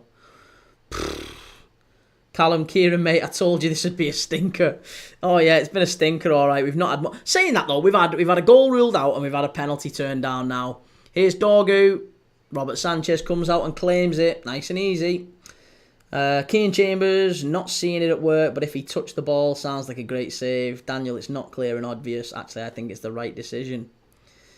Daniel, you should wear a different football shirt for every stream. Yeah, that to be honest, that might be a thing. That might be the thing to do. Maybe, yeah. Maybe if we start doing well, I'll... Because I'm going to have to... That's going to be... Think of how many streams we do, by the way. So I've done, on average, about 60 plus streams every single month. Right? We're averaging about 60 streams a month. 60 lives every single month. I ain't got 60 football shirts a month. I'd have to reword them all the time. If we're going to do one for every season, every game, and a different one, it's going to be rough. I'm going to need some real money coming into the channel. As it stands, I'm not making a penny from it, so we shall see. If it becomes a real thing and I start making money from it, then yeah, I'm happy to invest that towards football shirts. That'll be something fun for us to channel into. Edward Brown, Key, what's the early game tomorrow you're doing? The early game tomorrow, I believe, is AFC Wimbledon against Notts County, League 2, playoff, semi-final, second leg. That's the 12 o'clock kickoff. And then we're doing Freiburg against Eintracht Frankfurt in the Bundesliga. Then we're doing the FA Cup final, Palace v City. And then we're doing Liga Strasbourg against Le Havre to see if Liam Rossigne's Strasbourg can get Champions League football. Ben Twist, Alti, Key. Yeah, Alti's good. Alti's fine. I like Moss Lane.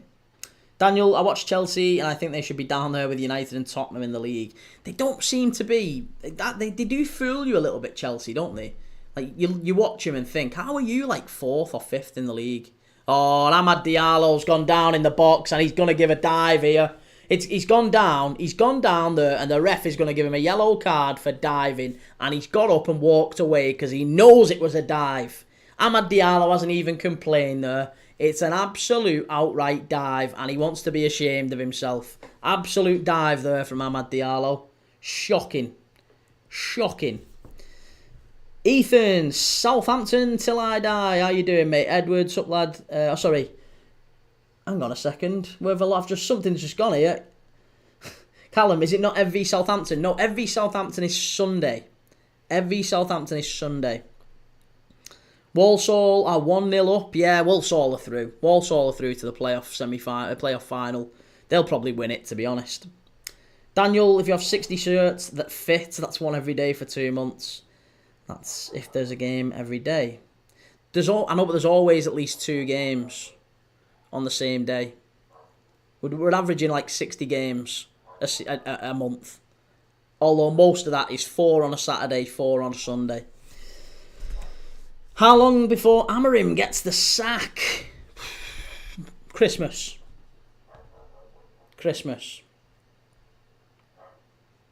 Sam Holloway, I do like that PSG shirt and whatever the one is just behind you. So the one is just behind me. I've got Monaco here. I've got Argentina. There's Juventus. There's Spain. The PSG shirt wouldn't fit me because it's like 2000, 2001. So I got that when I was a kid.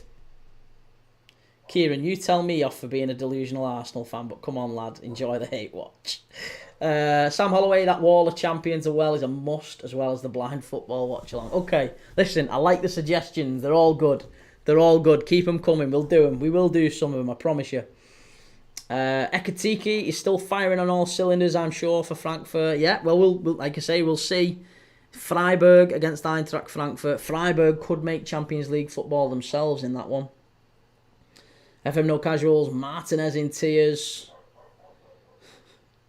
FM No Casuals, it's barely a hate watch, this one shot on target, man. Sam Holloway, is that red and white and green one Juve?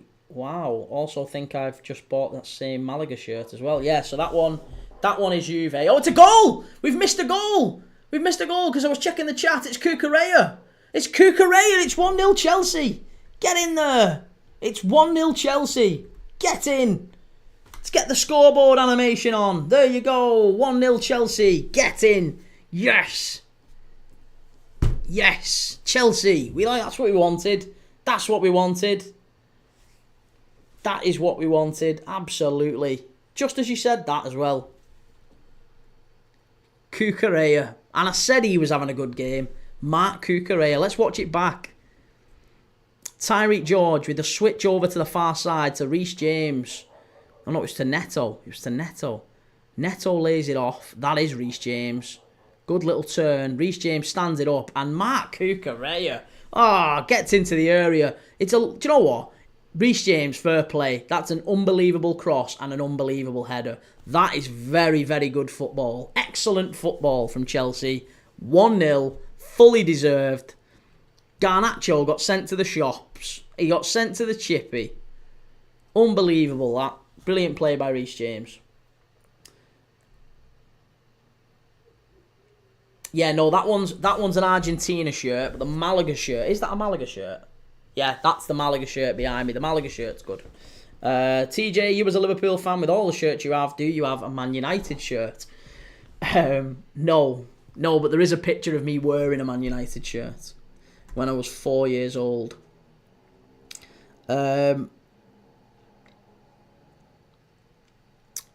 And I think my dad's watching this stream as well, by the way. So if my dad's watching this, he'll vouch for me. But yeah, when I was 4 years old, my mum put me in a Manchester United kit. And my dad came home from work and said, "What on earth are you doing with him in that kit? Get it off him now." Threw it in the bin. We've never seen it since. But my mum took me to Chester Zoo on a day out, and I wore the black away Manchester United sharp view cam kit. Chelsea in again here, could be 2. He's hit the bar, what's he done? Who is that? Madueke. He's useless, him. He's absolutely shocking. I'll never hear from anyone that he's a good player. I've never seen him have a good game. He's absolutely dreadful. That has to be 2-0. He missed a sitter in the first half as well, on his left peg. Where's he put this? Has he put it wide? I thought he hit the bar. Oh, he's absolutely shanked it. That's unforgivable, that. You can't be a professional footballer in the box, unchallenged as well, totally unmarked, and you miss the target. It's not even like an inch wide or anything. He's totally shanked it. That's shocking. That is absolutely shocking. Daniel, what do you think of the Bundesliga playoff? I think we've got that one scheduled in. Have we got that scheduled in? I can't remember. I haven't, to be honest, I haven't kept up with the Bundesliga 2, Serie B, Segunda Liga. I've missed a lot of them this season, mainly because of watching so much of the top leagues on here. We've missed a lot of them due to the live, so I've not really kept pace with them, if I'm dead honest. What do you think of Evil Saka? Evil Saka? Is that just a difference to the Bukayo Saka? I don't know if that's a thing. I don't know anything about Evil Saka. What do I think about Bukayo Saka? I like Bukayo Saka. Yeah, a very likeable player. Kean Chambers, now that Trent's gone, can we all admit that Reece James is better? Come on, Kean. Come on, Kean. Come on, behave yourself. Richard, it's Tyreek George. It wasn't, it was Madueke. It wasn't Tyreek George, it was Madueke. He was clean through on goal and he shanked it. It was shocking. Oh, Evil Saka is Tyreek George. Sorry. Tyreek George is called Evil Saka. Right, I apologise. I didn't know that. I didn't know. Well, I'll say this. I've seen Tyreek George, I have seen a few times, a handful of times, and I've always been really impressed with him. I don't think tonight he's been all that good, but the goal that he scored against Fulham was unbelievable. And again, if Chelsea are just reeling more and more of these young players off the production line, I don't know why they're going out and signing, Netos and Maduekes and apparently Sancho. They're apparently targeting another wide player. Who was it they've been linked with in the past couple of days? Another winger. And you look at them and think, how the heck? Why are Chelsea targeting wingers? All they ever seem to do is buy wingers, winger after winger after winger. And they've just brought through Tyreek George, who looks a quality player. And they had the young lad, was it Walsh? 16-year-old Walsh played in the Conference League game against Legia Warsaw. So obviously you think a lot about him as well. Plus they had Rio Ngamoa coming through the academy here, who Liverpool pinched off him. So Chelsea are producing a lot of good academy players.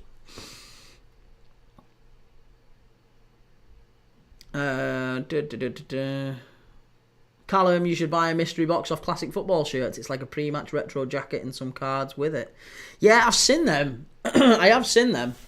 I mean, in an ideal world, I'd get them to be maybe channel sponsor, and they can help me out, and I can showcase their kits. That might work, mightn't it? That might be a little opportunity there. Reach out to the footy kits, see if they want to help us out. I'll return them, to be honest. I don't really wear footy kits from day-to-day life, so I'll wear them for the stream, send them back, or I'll do them as giveaways. We could do them as giveaways, couldn't we? Although I don't know if there's many. There might not be many of the fans who are my size. God love you. Edward Brown. I keep thinking Reece's second name is Coleslaw. That's what we call him, innit? Just call him Coleslaw. Reece Coleslaw. Daniel, what do you think of MLS not being nominated for PFA Young Player of the Year? I was surprised by that. But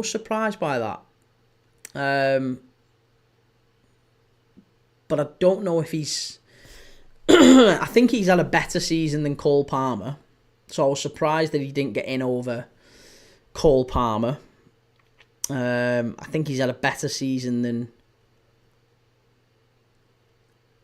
Delap, maybe, as well. I think he's probably had a better season than João Pedro as well. So, yeah, I am surprised. Daniel, what shirt size do you wear? Well, that's the question, because I've lost 4 stone. So, would you believe I was once 2 kisses? 2 kisses, double kiss XL. Well, XXL. And now the old XLs are getting a touch baggy. So I might get down. You never know. By the time next season kicks off, I might be in a solid medium again. I might be in a straight up medium, but I was in double XL. I was in double XL, but since losing the old 4 stone, it's dropped quite a bit. It's quite nice. Callum score, it's 1-0 Chelsea, but in the last 12 minutes of the game here. DN, all-round, full-back, James is better, but he can't stay fit. I don't think he's better. I don't think Reece James has ever been better than Trent Alexander-Arnold. And it's nothing just to do with fitness. That's a great save by Robert Sanchez, by the way. Amad Diallo, cutting in from that right-hand side, has been causing problems. And for me, do you know what? We talk about combined 11s and stuff. If we're doing a combined Man United 11, there's only Amad Diallo that I would take at Liverpool. I don't think he'd get in the first team, but I'm talking about in the whole squad. There's only Amad Diallo I would take. Amad Diallo's a really good player. Harry Maguire, good save by Sanchez. Sam Holloway, as per The Athletic, Arteta's been given the green light to sign Rodrigo. No chance. I don't understand, again, why is Rodrigo being linked to Arsenal when they've got 4 wingers already? They've got 4 wingers. I can't see why Rodrigo goes there. He's not... It's a mad way to go to a club where he's... I don't know if he's going to get played as often. Sam Holloway, don't the young player of the years go up to 24 years? I mean, that's not young and really ruins the whole point for me. Yeah.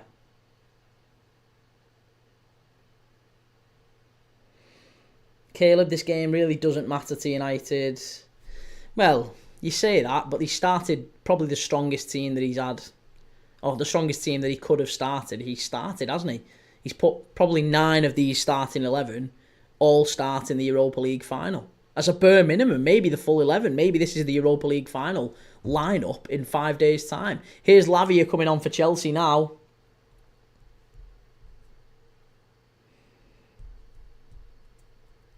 Kean Chambers, Lewis Skelly was the biggest snub. I think MLS is one of, if not the biggest breakout star. I would consider the centre-backs for Real and Barca as well. Wow. Diallo is so overrated in my opinion. Man United fans think he's MU regen. MU regen? MU regen? What do you mean by MU? Who's MU? He's an MU regen. Hassan Hersey, good to see you. Just watched the Aston Villa versus Tottenham game. Was just sadly to say, but United is way better than Hotspur. You've got to remember that Tottenham put out a much weaker side than this Manchester United side. Tottenham basically dropped everyone that's going to play in the final in 5 days' time. Manchester United have put out basically their final side against Chelsea, and they're getting beat. Sam Holloway, you wouldn't take Bruno. Not at Liverpool. No, Bruno wouldn't get anywhere near Liverpool's starting 11. Nowhere near. What about Fernandes? I do think if he comes, he'd start at left wing. Who comes? Bruno Fernandes wouldn't get anywhere near Liverpool's starting 11. Not even close. Not even close. Oh, Neymar. You think they think Diallo... Right, sorry, Daniel. You think Man United fans think that Diallo is a Neymar regen. Right. I see. He don't really play anything like Neymar. He's a very, very good player, though. I do think he's a good player. And I think he's got ability. And I think him and Garnacho, like, in an ideal world, if Manchester United weren't skint, I think they would keep Manu, they would keep Garnacho, and they would keep Amad Diallo. But I think all 3 of them, if they don't win the Europa League, I think all 3 of them probably leave in the next 12 to 18 months. That's a foul. That's a foul, ref. How's he not give that? How's he not give that? That's shocking. Caleb, yes he would. He's way better than Szoboszlai. You said that yourself. No, I didn't. No, I didn't. I've never said that Bruno Fernandes is better than Szoboszlai. He isn't. He isn't better than Szoboszlai at what we need him to do anyway. What I said was Bruno Fernandes will get more goals and assists than Dominic Szoboszlai. Dominic Szoboszlai doesn't play that way in Liverpool's midfield. The way that Bruno Fernandes plays, he wouldn't get into Liverpool's midfield because he doesn't do enough running. He doesn't do enough tracking back. He's a whinger. He's one of them toxic voices in the dressing room. He's not a leader. He's not a captain. And Dominic Szoboszlai gets through so much work, so much hard work for Liverpool defensively that some of that work goes amiss. So, and that's why I have doubts about Florian Wirtz coming in, because honestly, I'm not sure I would want us to just get rid of Dominic Szoboszlai. It's not about saying Dominic Szoboszlai is better than Bruno Fernandes. It's saying that they're two very different roles, and if we had Bruno Fernandes, I don't think he gets in.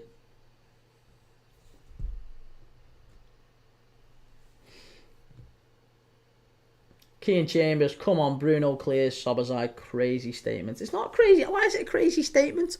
Why is that a crazy statement? It's not a crazy statement at all. It's not crazy to say that these are two separate players and you wouldn't. It's like I don't know.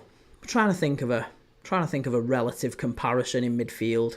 Maybe another central midfielder, because Szoboszlai doesn't play as a number 10. He doesn't play as a number 10. There's Jim Ratcliffe.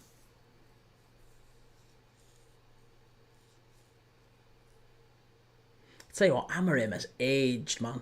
Amorim has absolutely aged. He's only been at United like 6 months. He's like, when you saw him at Sporting Lisbon, he looked like sleek and, absolutely like cut, bang on it, dead happy and smiley and, just looked really, that's really good play from Chelsea, really good pressing there.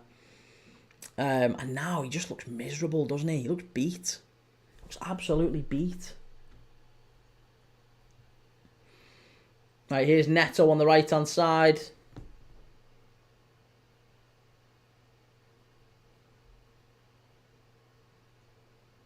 Jack Rowe, game's gone. Overall, Bruno is better, in my opinion. Yeah, but better's a relative statement, isn't it? You're saying better. Better at what? Better at what? You're going to say football, but it's not about who's better. It's not like FIFA. It's not like you'd rather. What I'm saying is if Arne Slot has those two to put in his team, I'm honestly not convinced that he has a Bruno Fernandes over a Dominic Szoboszlai. I think he values the intensity, the physicality, the work rate. Szoboszlai is taller, quicker, stronger, works harder. All of that is more important to the way Liverpool play and why Liverpool are so good than Bruno Fernandes being able to ping one from 30 yards, which he does every so often. The rest of the time, it's penalties, isn't it? And by the way, it's mostly penalties against rubbish teams. Kian, saying Sol's better than Bruno is like saying Romero's better than VVD. Same difference in quality. No, it's not. No, it's not. Ethan, Mateus Fernandes is better than Bruno Fernandes. I do like Mateus Fernandes, and I think he will move on from Southampton, won't he? Good player. Really good player. Daniel, Man United does that to everyone associated with the club. They all end up looking like darts idiots. Well, I've never seen Star Wars, but I get your point, I think. Enzo is better than both of them. I like Enzo. Yeah, I like Enzo Fernandez. He's a good player as well. I do like Enzo. But again, they're very different players. They're all three of them. You could play, in theory, all three of them in a midfield together. Not sure it'd be a particularly successful one, but they're not all identical. Daniel, I think a good way to compare is to say how unique of a talent, market value and influence on the team. Exactly. Yeah, exactly. And when Szoboszlai's played, he's had very, very good influence on the Liverpool team. Whereas Bruno Fernandes has been part of maybe the worst Manchester United side ever. And not only has he been part of it, he's been ever present. He's been a captain in it. He's been the leader in the dressing room, the loudest voice in the dressing room, while the club has gone to absolute shit. And has had players calling the dressing room toxic and leaving the club and going on to better things. I think Bruno Fernandes has got an awful lot to answer for in terms of Manchester United's downfall as a club. Not saying he's responsible for it, but he's not irresponsible for it either. He's not totally unaccountable for it. He's the captain. He's been at the club for years, and And yeah, if the dressing room's toxic, he's got to have played a big part in that. Daniel, no Bruno, and I think United get close to relegation. I agree. Yeah, and do you know what? If there's an offer there this summer for 70 million or 80 million for how old's Bruno Fernandes now? He's got to be getting on for 30. If there's an offer there this summer from Saudi, I really seriously think that Ineos will be tempted to take it. And then I would worry for Man United. If they didn't win the Europa League, and there is an offer on the table, isn't there, for Bruno Fernandes? He's on, what is it, £125,000 a week net after tax at Manchester United. And was it 110? I think it's £110,000 a week net after tax. And Saudi, I think it's Al Ittihad or someone at Saudi anyway, has proposed to pay him £1.25 million per week after tax. Tax-free, basically 10 times his salary. I don't know if he can turn that down. So, if he does go, then especially no Champions League football next summer, it's going to be tough. It's going to be very tough. Daniel, I'd love to do a Championship away day to Mould Trafford. Mould Trafford. Right, let's catch up on the chat on here. Sorry, 1 second.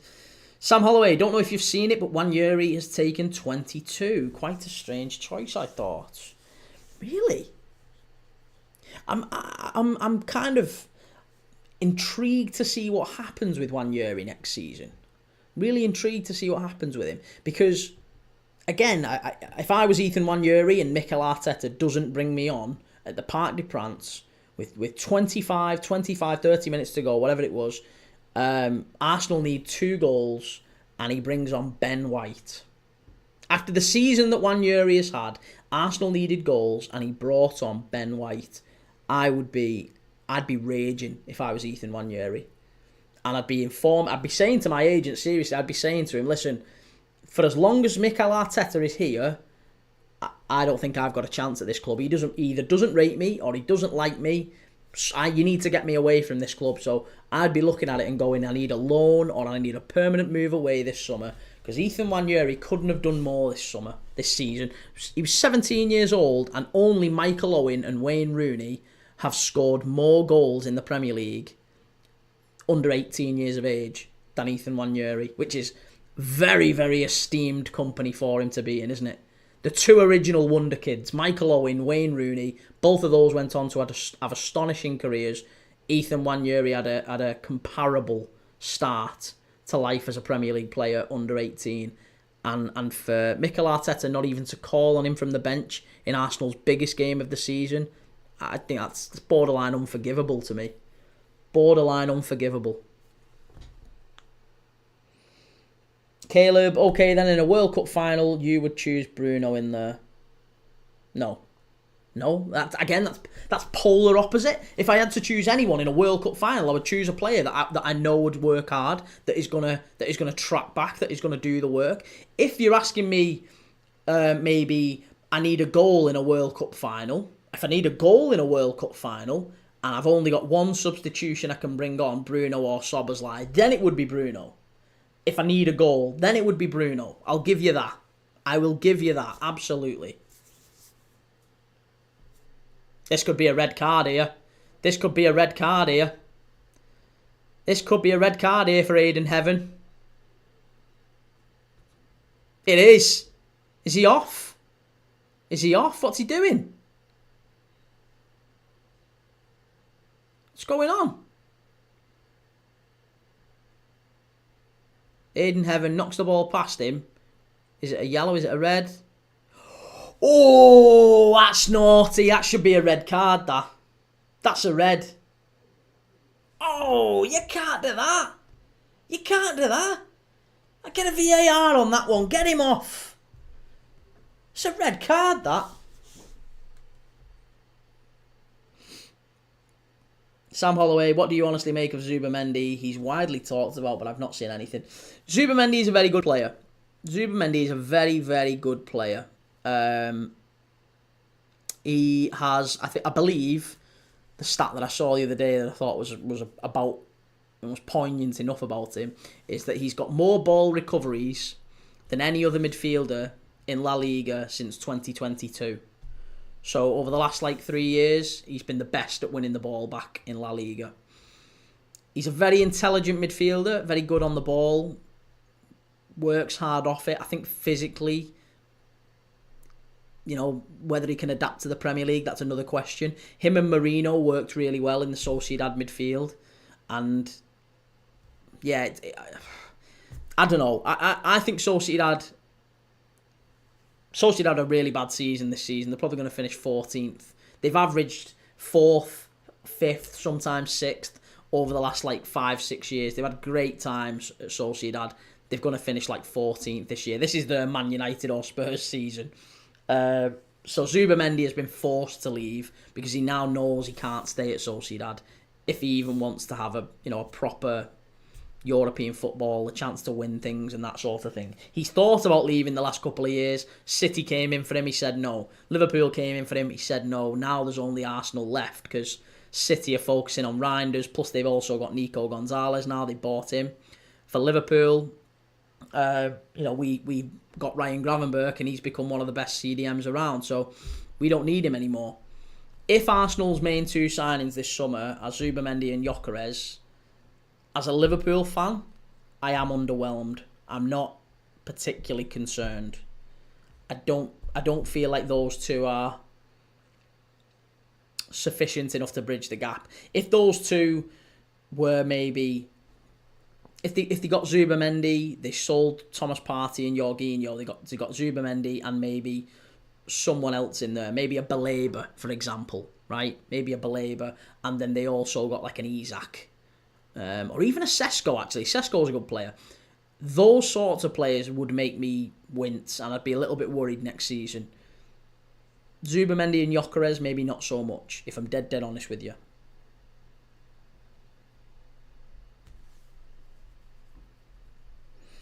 Right, okay. Be yourself, Dylan. Good to see you. United for Villa last game. Get in. More Mold Trafford to come. There you go, Daniel. Your statements...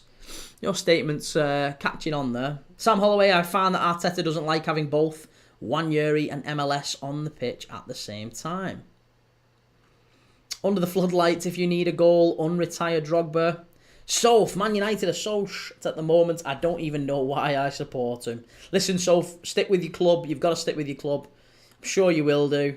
We're into the last minute here at Stamford Bridge. It's Chelsea 1, Man United 0. Chelsea clear it away. Cucurella gets away as well and he's chasing it down. Looks like it's going to be a Chelsea win into the last 30 seconds here.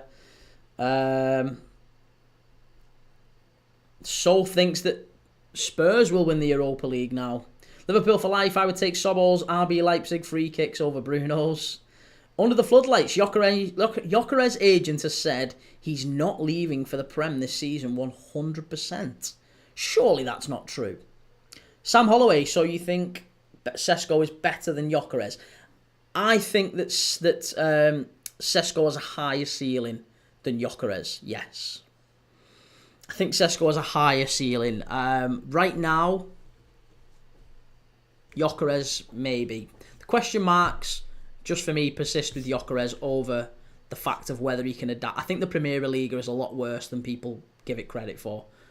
You've got to remember that Jose Fonte, remember Jose Fonte used to play for Southampton, 41 years of age.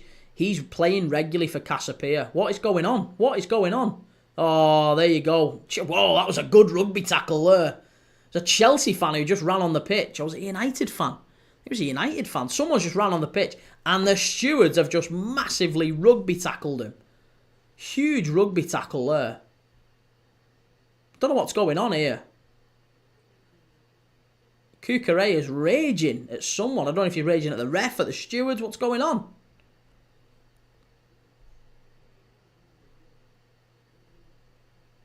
Under the floodlights, agents have said multiple times his family is settled and wants another season in Portugal, at least. I'm almost certain that Gyökeres' agent has said he's leaving. Hasn't he? Hasn't he? Let me Google this quick while we're on the live. I'll Google it. We'll fact check you. Gyökeres' agent, let's see, what's he said? Hassan Setinkaya about the Swedes' future. When was this?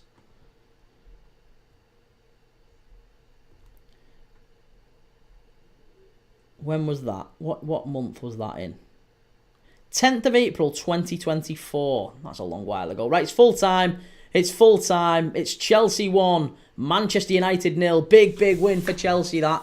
Big win for Chelsea. Enzo Maresca looked like Nathan Jones last night then for a brief moment. Almost dropped to his knees and gave it the whole thank God, all that sort of stuff.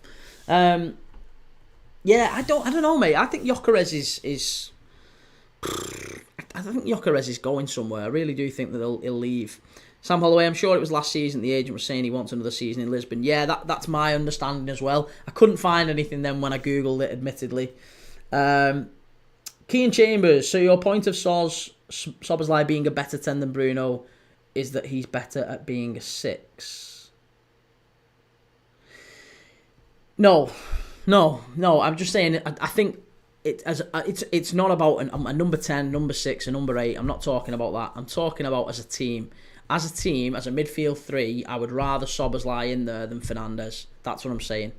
I don't think I wouldn't pick Bruno Fernandes over McAllister. I wouldn't pick Bruno Fernandes over Gravenberch, and I wouldn't drop Szoboszlai for Bruno Fernandes. Absolutely not. Daniel, but what good DMs have played well for 4 years straight in La Liga? Yeah, that's true. That is true. Daniel, Arsenal need 2 world-class forwards. You think so? I really think, it looks to me like the fact that they're offering a contract to Trossard very nearly left in January. They rejected the £30 million offer. He stayed. He's got 1 year left on his contract. They're offering him a new contract. So Trossard is staying. Not only is Trossard staying, Martinelli has come back into form. So I think those two on the left are now pretty much solid. That's going to be Arsenal's left side next season. I'd be amazed if they brought in a left winger. And then on the right, you've got Saka, you've got Nwaneri. You bring a right winger in, Nwaneri doesn't get any game time. I think if you go out and you bring Rodrigo in, and again, is Rodrigo coming to Arsenal to play bench to Saka? Ain't happening. Nwaneri might do. Nwaneri will sit behind Saka for maybe another season or 2. I just can't see the Rodrigo thing happening. And I also can't see Arsenal selling both Havertz and Jesus. And in order for them to get a centre forward, they're going to have to sell at least one of them. Ethan, I love Jose Fonte. He's 41 though, mate. He's 41. Daniel, how many Prem goals do you think Gyökeres scores in his first season?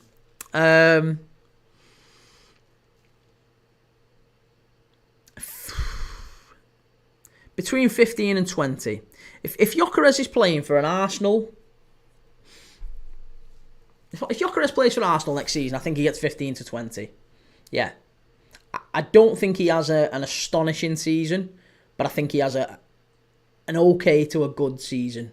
Do you know what I mean? Like, I think he's not enough to bridge the gap, but probably not that much more than what Havertz or Jesus would in a good, functioning Arsenal team. Daniel, take a chance on Rodrigo and play him left wing. You'd have to bin Martinelli. You'd have to bin Martinelli for that to happen. Right, there you go. So Chelsea are on 66. Villa are on 66. Exactly as I predicted would happen. Both of those results are exactly as I would happen. Newcastle are on 3rd, right? But if Newcastle lose to Arsenal, City win against Bournemouth, it's all back on. I am telling you, the final day of the season is going to be massive, and it's going to be those 3 on 66 points. Newcastle, Chelsea and Villa, they're all going to be on 66 points going into the final day. Newcastle against Everton at home, Chelsea away to Forest at the City Ground, and Villa have got Manchester United at Old Trafford. Probably a Manchester United that will be either hungover after winning the Europa League, or a Manchester United that will be in the mud after losing the Europa League, and I think it'll be the latter. I'm hoping it'll be the latter. Kian, really want to watch a Sweden game at some point. A scurry front 2. Isak and Gyökeres. Who'd have thought it? Daniel, if Arsenal can spread the goals across the team, the striker scores 20 goals, that'll be close to clinching the title. Yeah, you keep Saka fit and you got a centre forward who scores 20 goals a season. You got a chance, haven't you? Definitely got a chance. So that might be enough. Like you said, that might be enough. But I just personally, I don't think that Gyökeres as a Premier League player is a significant upgrade on Havertz. Probably a slight upgrade. Daniel, how many streams tomorrow? 4. 4 on Saturday. I think we've got 4 again on Sunday. So we're back to back, pretty much solid tomorrow and Sunday. From 11 a.m. tomorrow all the way through to midnight. Pretty much solid. Not midnight, 10 o'clock. 11 a.m. to 10 p.m. tomorrow night, 11 a.m. to 10 p.m. Sunday. We will be live on this channel. Make sure you come and follow back. Make sure you like and subscribe. Make sure you get over to YouTube and follow as well. YouTube makes a big difference. If you want to support the channel, we need you to go over to YouTube. If you're intent on watching these lives, get over to YouTube. God, my TikTok's going down here. TikTok's going down. There you go. Adam Tither, who wins the Europa League? I do think Spurs, mate. I hope Spurs. I've got so much hope for Spurs. I'm really not sure. It's a flip of a coin. I'm rooting for Spurs. Spurs have got the form. United haven't beat Spurs since 2022. Spurs have beat them home and away this season. They've already knocked them out of one cup. I am sure it's going to be Spurs. Please. Have you watched a Gyökeres comp? Says Daniel. Yeah, I've watched compilations. I don't necessarily think that's always the best way to judge a player. But yeah, I like the variety of goals. I've seen the variety of goals. He's a top centre forward, but it is a big gulf. You've got to acknowledge there is quite a sizable gap. Forget the Champions League. Yes, he's done it in games there too. But I think in the Premier League, the Primera Liga, there is a big gap, and I'm not sure he's going to be able to bridge that so successfully. That's my gut feeling. I think he'll be a good striker over here. Don't know if he'll be a top elite, game-changing one for Arsenal. That's my only concern. Kean Chambers spanking 200 quid on all champ teams to come back down again. Nah. Listen, you know I've already got a bet on that. I've put my money where my mouth is.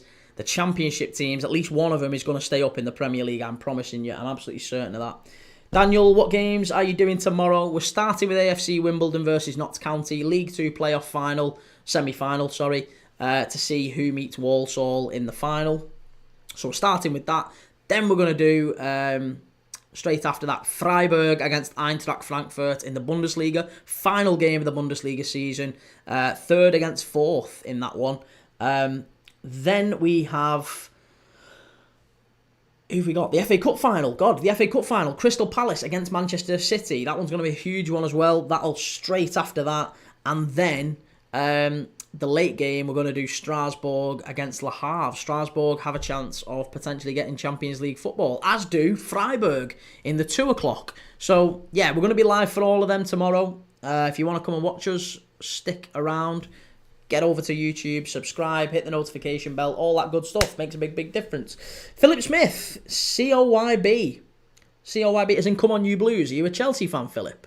Good to see you, mate. Really good to see you. Good to have you on the channel. Stick around. We'll be doing Chelsea again at the end of the season. We're doing Forest against Chelsea. That's the game we're doing on the final day, because I think that might decide whether or not Chelsea make that Champions League place. Let me know if you think that's going to happen. Daniel, Europa League final should be cancelled. Awful teams, and no one deserves to win. No one deserves Champions League qualification. Yeah, again, mate, you're not wrong, are you? You're really not wrong with that one. But hey, listen, they fought the way through. They've got to the final, and, good luck to them. Daniel, FA Cup final score prediction. Hoping for 2-0 Palace. Expecting 3-1 City. I think City do it. Sadly, I think City do it. Really hope Palace do in the end, though.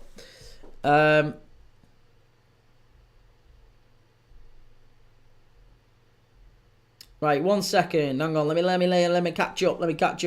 Under the floodlights. What about Delap playing in a top 4 team? Goals done 17 at Ipswich. He only got 17 at Ipswich in the Premier League. He didn't, doesn't it? Only like 12 or 13 in the Prem. It's not been a good season really for Delap, I don't think. Sam Holloway. If we want Rodrigo, I think Trossard has to be sold. I think Rav Hertz will be playing deeper next season. Where's he going to play deeper? You've got Odegaard there. He's not dropping his captain, surely. No Skill Aaron, thoughts on City not making top 5? City, mate. City beat Bournemouth. They'll be fine. They'll beat Bournemouth and they'll probably beat Fulham on the final day at Craven Cottage as well. Or they'll get at least 4 points from them. 4 points will be enough. Yeah, 4 points will be enough. Angus McInnes, 12v10 all game. Don't count Hoyland as a player. Wow, that's a bold statement. That is a bold statement, Angus. Do you think Hoyland goes this summer then? That's another thing I've got to think about. You know, United, they spent 80 million quid on Rasmus Hoyland. Are they going to be able to justify selling him? They're going to make a big loss on him. Yeah, they're going to make a big loss. If they put Rasmus Hoyland up for sale, it's maybe 25 million quid at best. I think they'll keep him. And they'll try and see if they can get more out of him. Maybe they'll send him out on loan like they've done with Anthony and then call him back. Yeah, I can't see him selling Rasmus Hoyland. Sam Holloway, Arsenal could end up out of the Champions League. Nah, they're not going to. Under the floodlights, if you think Prem is close, look at Serie A, yeah. Napoli and Inter, final day, that's going to be a big one. Napoli against, well, it's not the final day. I know Inter have got Lazio as well this weekend. Napoli have got Parma away. So that one's going to be a good end to the night. Daniel, is it the commentators that keep you entertained during these dull fixtures? I don't have the commentary on because I get copyright strikes if I have the commentary on. So I very rarely put the commentary on, mate, if I'm dead honest with you. Kean Chambers, Gyok was good in the Championship and a lot of strikers have translated well recently. Watkins, Tony, Delap. Yeah, but a lot haven't. And Gyökeres wasn't that good in the Championship, mate. He wasn't that good in the Championship. He was all right. But again, for the three you've just given me there, Watkins, Tony, Delap, I can give you Sammy Smodics. Sammy Smodics scored 27 in the Championship last season. Came up to the Prem, did nothing. Jamie Vardy this season did very little in the Prem. Last season in the Championship at 30, and bearing in mind we know Jamie Vardy historically can do it, but a 37-year-old Jamie Vardy in the Championship got 19 goals compared to Gyökeres' 21 when he was 24, right? So if Jamie Vardy's just about translating at 37 years old, that concerns me. And a bigger one is Adam Armstrong. Adam Armstrong, who historically has bounced back and forth between the Championship and the Premier League with different teams. He's always done it in the Championship. He's always failed in the Premier League. And he did 21. He scored 21 goals in the Championship last season. Came up to the Prem, didn't do much. So what can we do?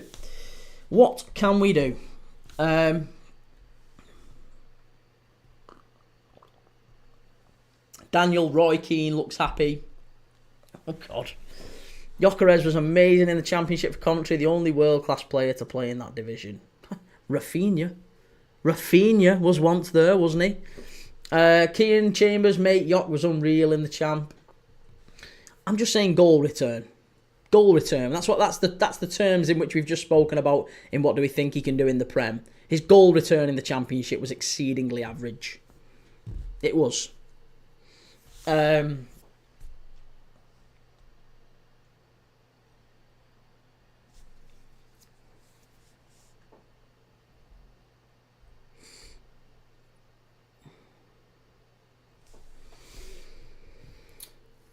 Kean Chambers, mate, Rafinha was Prem only. Didn't he go to Leeds in the Championship? I'm sure he did, didn't he? Did he not? I'm sure he did.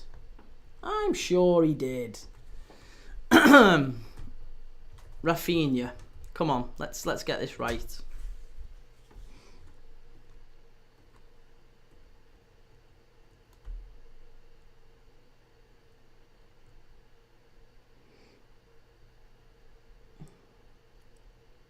Oh, he was only the Premier League. I apologise. I thought he had a season in the Championship with him.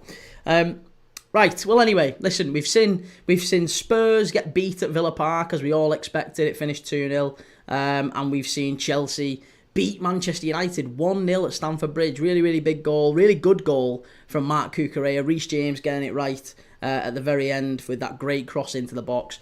I'm going to head off now because it's half 10. I'm going to get home and we've got a big day of streaming tomorrow. Massive day of streaming. We're going to be live from 11 a.m. tomorrow. So make sure you've liked and subscribed if you haven't already. Appreciate all your commentary during the game. And I will see you tomorrow at 11 a.m. bright and early for AFC Wimbledon against Notts County in the League 2 playoff semi-final. Second leg to see who's going to be meeting Walsall in that final at Wembley. Let's see if they can get back up to League 1. I'll see you all.